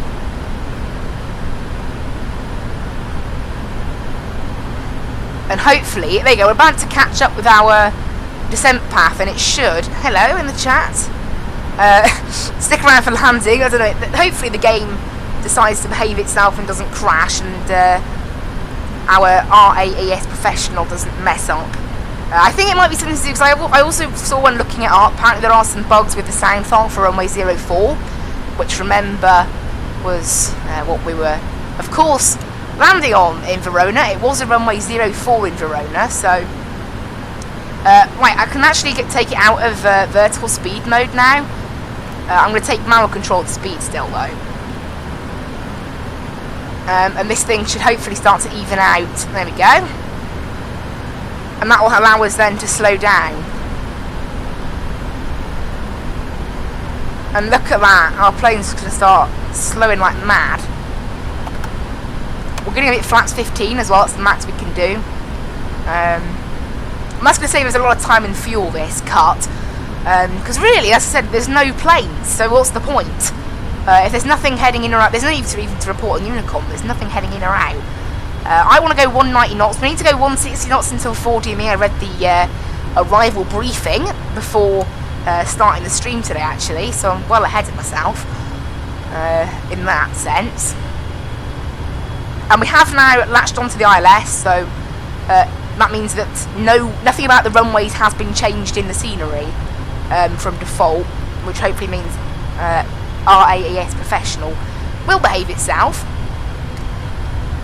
You never know. And then at BL415, I'm going to go ahead and activate the approach. Cabin's ready for arrival. There's our little bong from them to tell us that. That's nice. There's 6,000, transition altitude. I press the wrong button all the time. That puts us a little bit higher, but we're okay. We're descending through that pretty good, and speed brakes can come in now. And we can actually arm them. There we go, speed brakes armed, auto brakes are set, so everything's all ready for arrival now.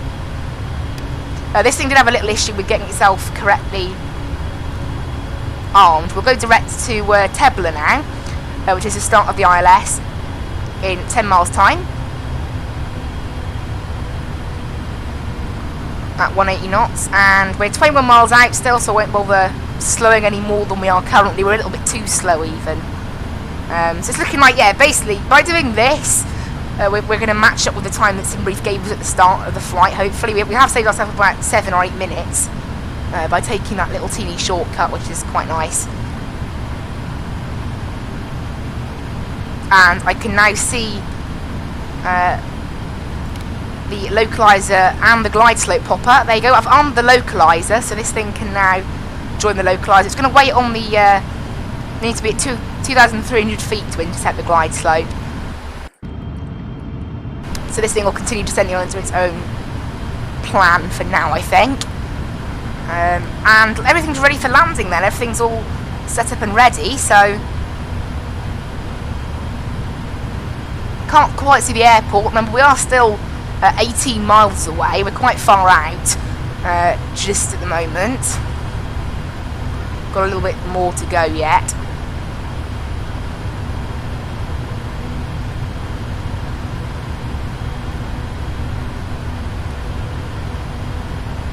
Oh, there's the airport. It hasn't loaded in yet. It's just a texture at the moment, just a blank texture, because there's no terrain there, of course. You know, there's no terrain under an airport. What would be the point in modelling that? It's a waste of resources. But at the moment, we're just doing a very slow, simple descent to try and intercept the glide slope at Tebler. The glide slope actually starts at 6.9 DME, which is CF25 right, and that's where, yeah, final fix I think it is, that's where it starts, 6.9 DME from BCA, which is the one that we're following. And then at 4 DME we're going to go down to a bit slower. At Tebler we'll go down to 160 knots, and then final approach speed after 4 DME. We'll just check the flap speeds and all that, they're all looking good. Auto brakes are set to 2, which is fine. After landing we're going to vacate left and taxi down to Sands 200. So we're all good to go now. Just need to wait to start to intercept that ILS.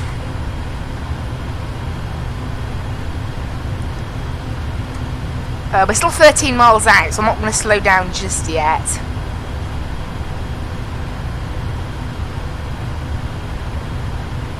I'll slow down at 10 miles out and then slow down again at 4 miles out. How about that?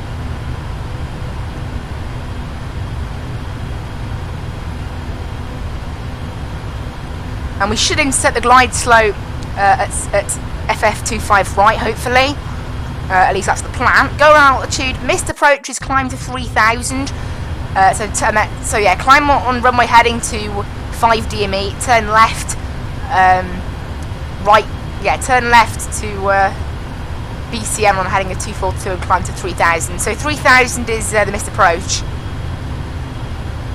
So that's what we'll set once we've got it. Right, there's 10 miles out. There's 160 knots.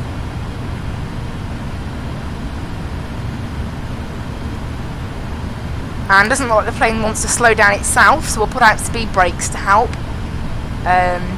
We should hit the glide slope. The glide slope starts in 2 miles. It starts at 6.9 DME, so 2 miles actually. And we're just slowing it down now.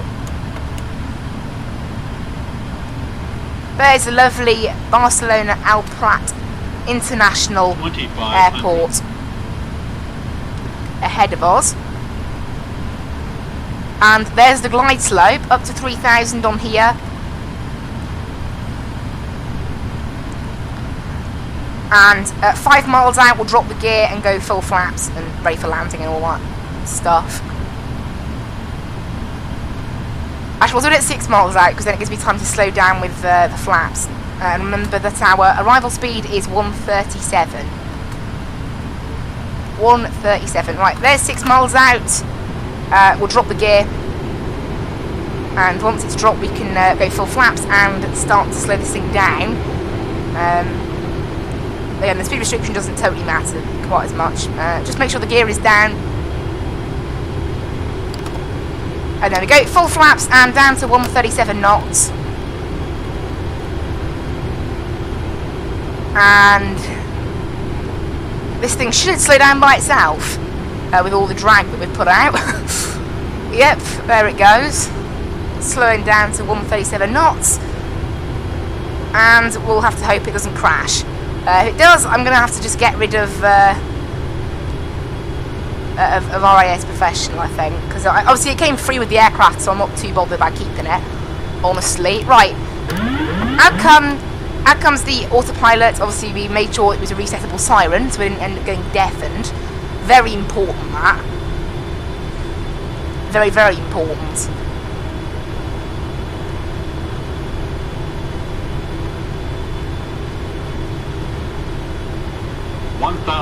Going a little quickly, actually, despite, you know, not really doing anything that should cause that.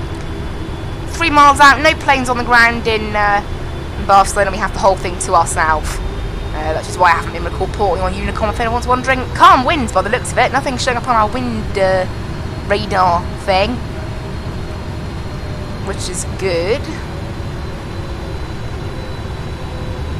Approaching 25 right. And there we go. RAS Professional is working with this airport then, so it must have been a bug that caused the crash with that then.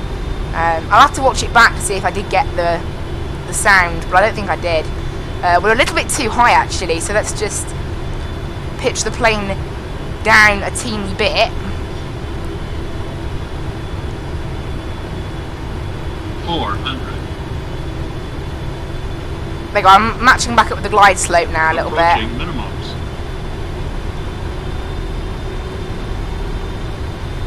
Minimums. And push the plane down. This worked with the Airbus, I'm not sure if it'll work with this plane. And then pitch it up just before 100. landing. It doesn't really work with this plane actually. We'll idle it here. 50, 40, 30, 20, 10. How was that a -519?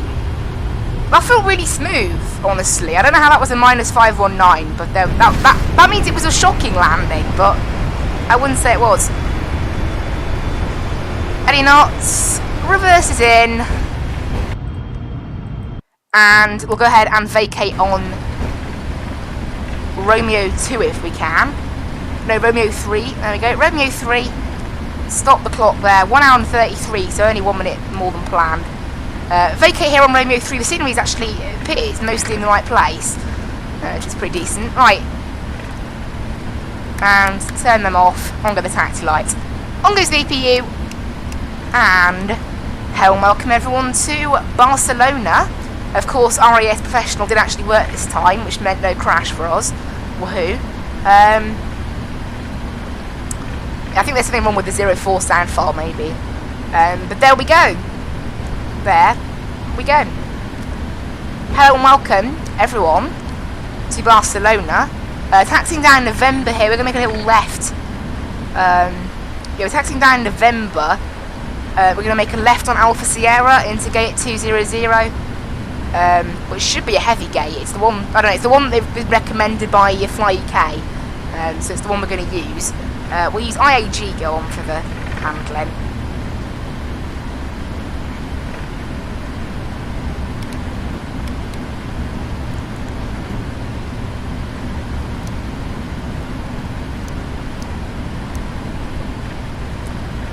And there we go. Hello and welcome everyone to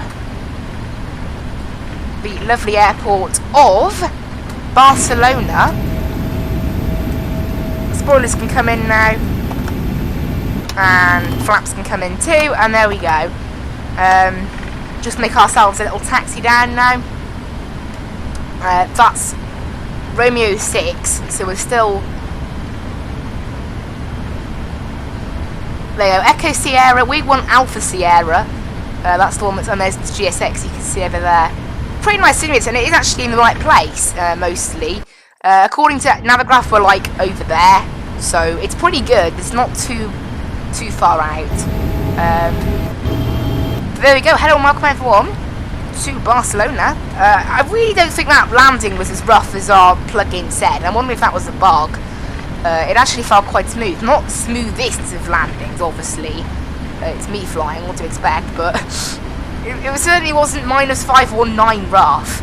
I mean, that's rougher than some of the rubbish landings I do in the Airbus, or even the Dash 8 for that matter, so I really don't think that's true, but who knows. There's Alpha Sierra. We're going to make a left on Alpha Sierra, and our gate should be just ahead. There it is. So this thing is pretty accurate, actually. It's pretty nice scenery. We've got a few custom little objects about the place and things as well, so pretty nice. I'll have to test out the Rona, the sound file for runway 04 if I get time at some point. I'll test it out. But yeah. And in the meanwhile, I'll make sure I don't fly into anywhere with a runway 04. We're taxiing in now, Alpha Sierra. Yeah, this scenery is basically exactly the right place. But it's got to be a first. Anyway. A default scenery that's actually pretty much in the right place. It's slightly out, but I'll give it to it. It's a medium gate, so we might end up parked inside the marshaller. That's what usually happens. If you try to park something like this at a medium gate, as it's what I was told by Fly UK. So I have to follow it, but never mind.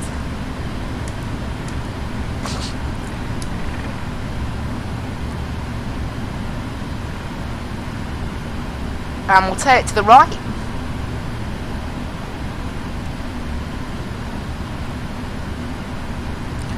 And make sure we're level with that person up there.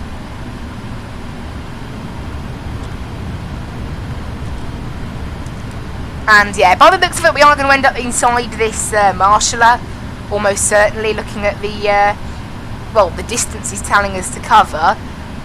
Means we are definitely going to end up inside him. Honestly, stupid GSX there. I mean, I think this thing does actually fit in this stand as well. That's what's even more silly. I mean, maybe we couldn't park 2 777s next to each other here, but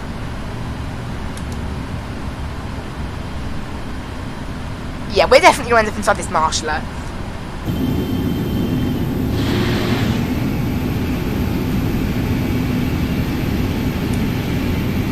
In fact, I think we all... Yeah, this is a bit odd. You know what, I'm tempted to just park it here. I think I'm going to leave it here. I don't want to end up inside that marshaller. It's going to moan at us that we didn't go further north, but I think that looks okay to me. I mean, the jetway is still going to connect, right? Yeah, the jetway's still connecting, so not too bad. Although, yes, the GSX is definitely going to be pretty angry at us, but never mind. And there we go, guys. Hello and welcome to Barcelona. Everything can get connected now. Got our external power on, and we can turn off the APU. Turn off the hydraulics then as well. And turn off the fuel pumps.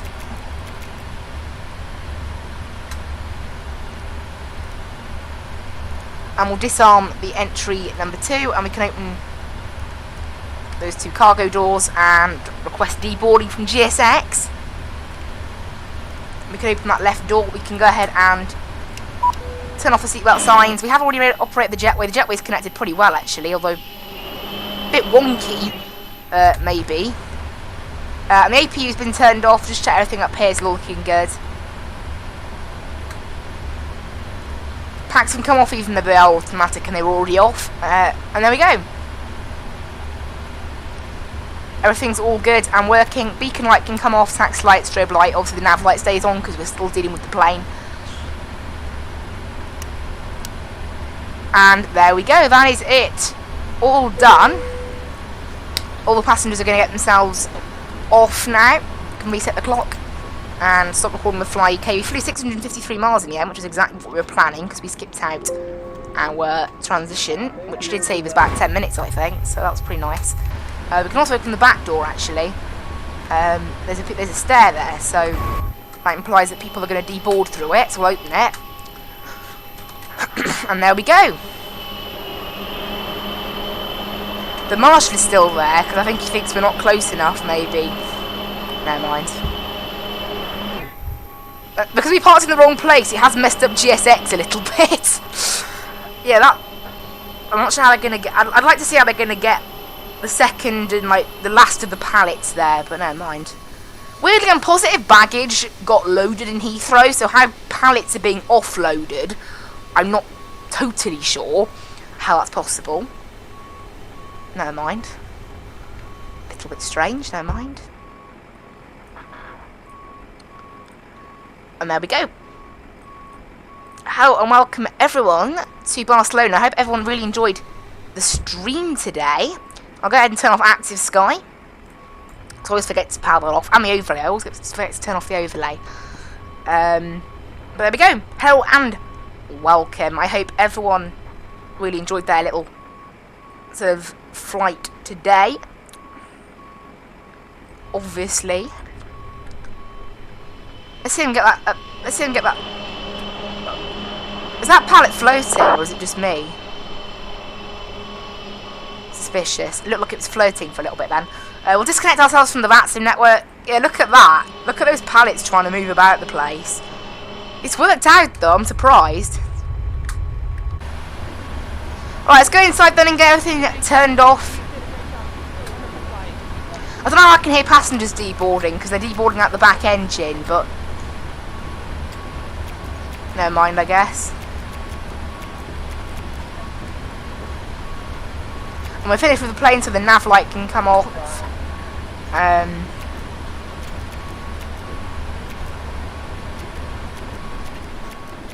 Yeah, literally everything's powered off. This thing's now quiet. Thank you. Because everything on board has been powered off. Actually, the bus ties, I remember that. Bus ties stay on all the time, pretty much, I think. And everything can come off. And this thing should have no power now, apart from the external power, which is enough to power it at the moment, so we'll leave that. And everything's now flicked off, turned off. This thing's nice and quiet now. This thing's not making any sounds anymore. Anyway, that is it. I hope everyone really enjoyed the stream today. 16 playbacks, not bad. Hope everyone did, of course, really enjoy. I will see you in the next stream. Remember, guys, be sure to give the channel a sub and be sure to give Colour Factory a sub as well. He's very close to 100 subs. Let's make this happen. Let's make both these channels. That's 100 subs. Be nice. But there we go. That is it, guys. I hope to see you in the next one. And I will leave you with the end screen and the background music. And still waiting. Bye-bye!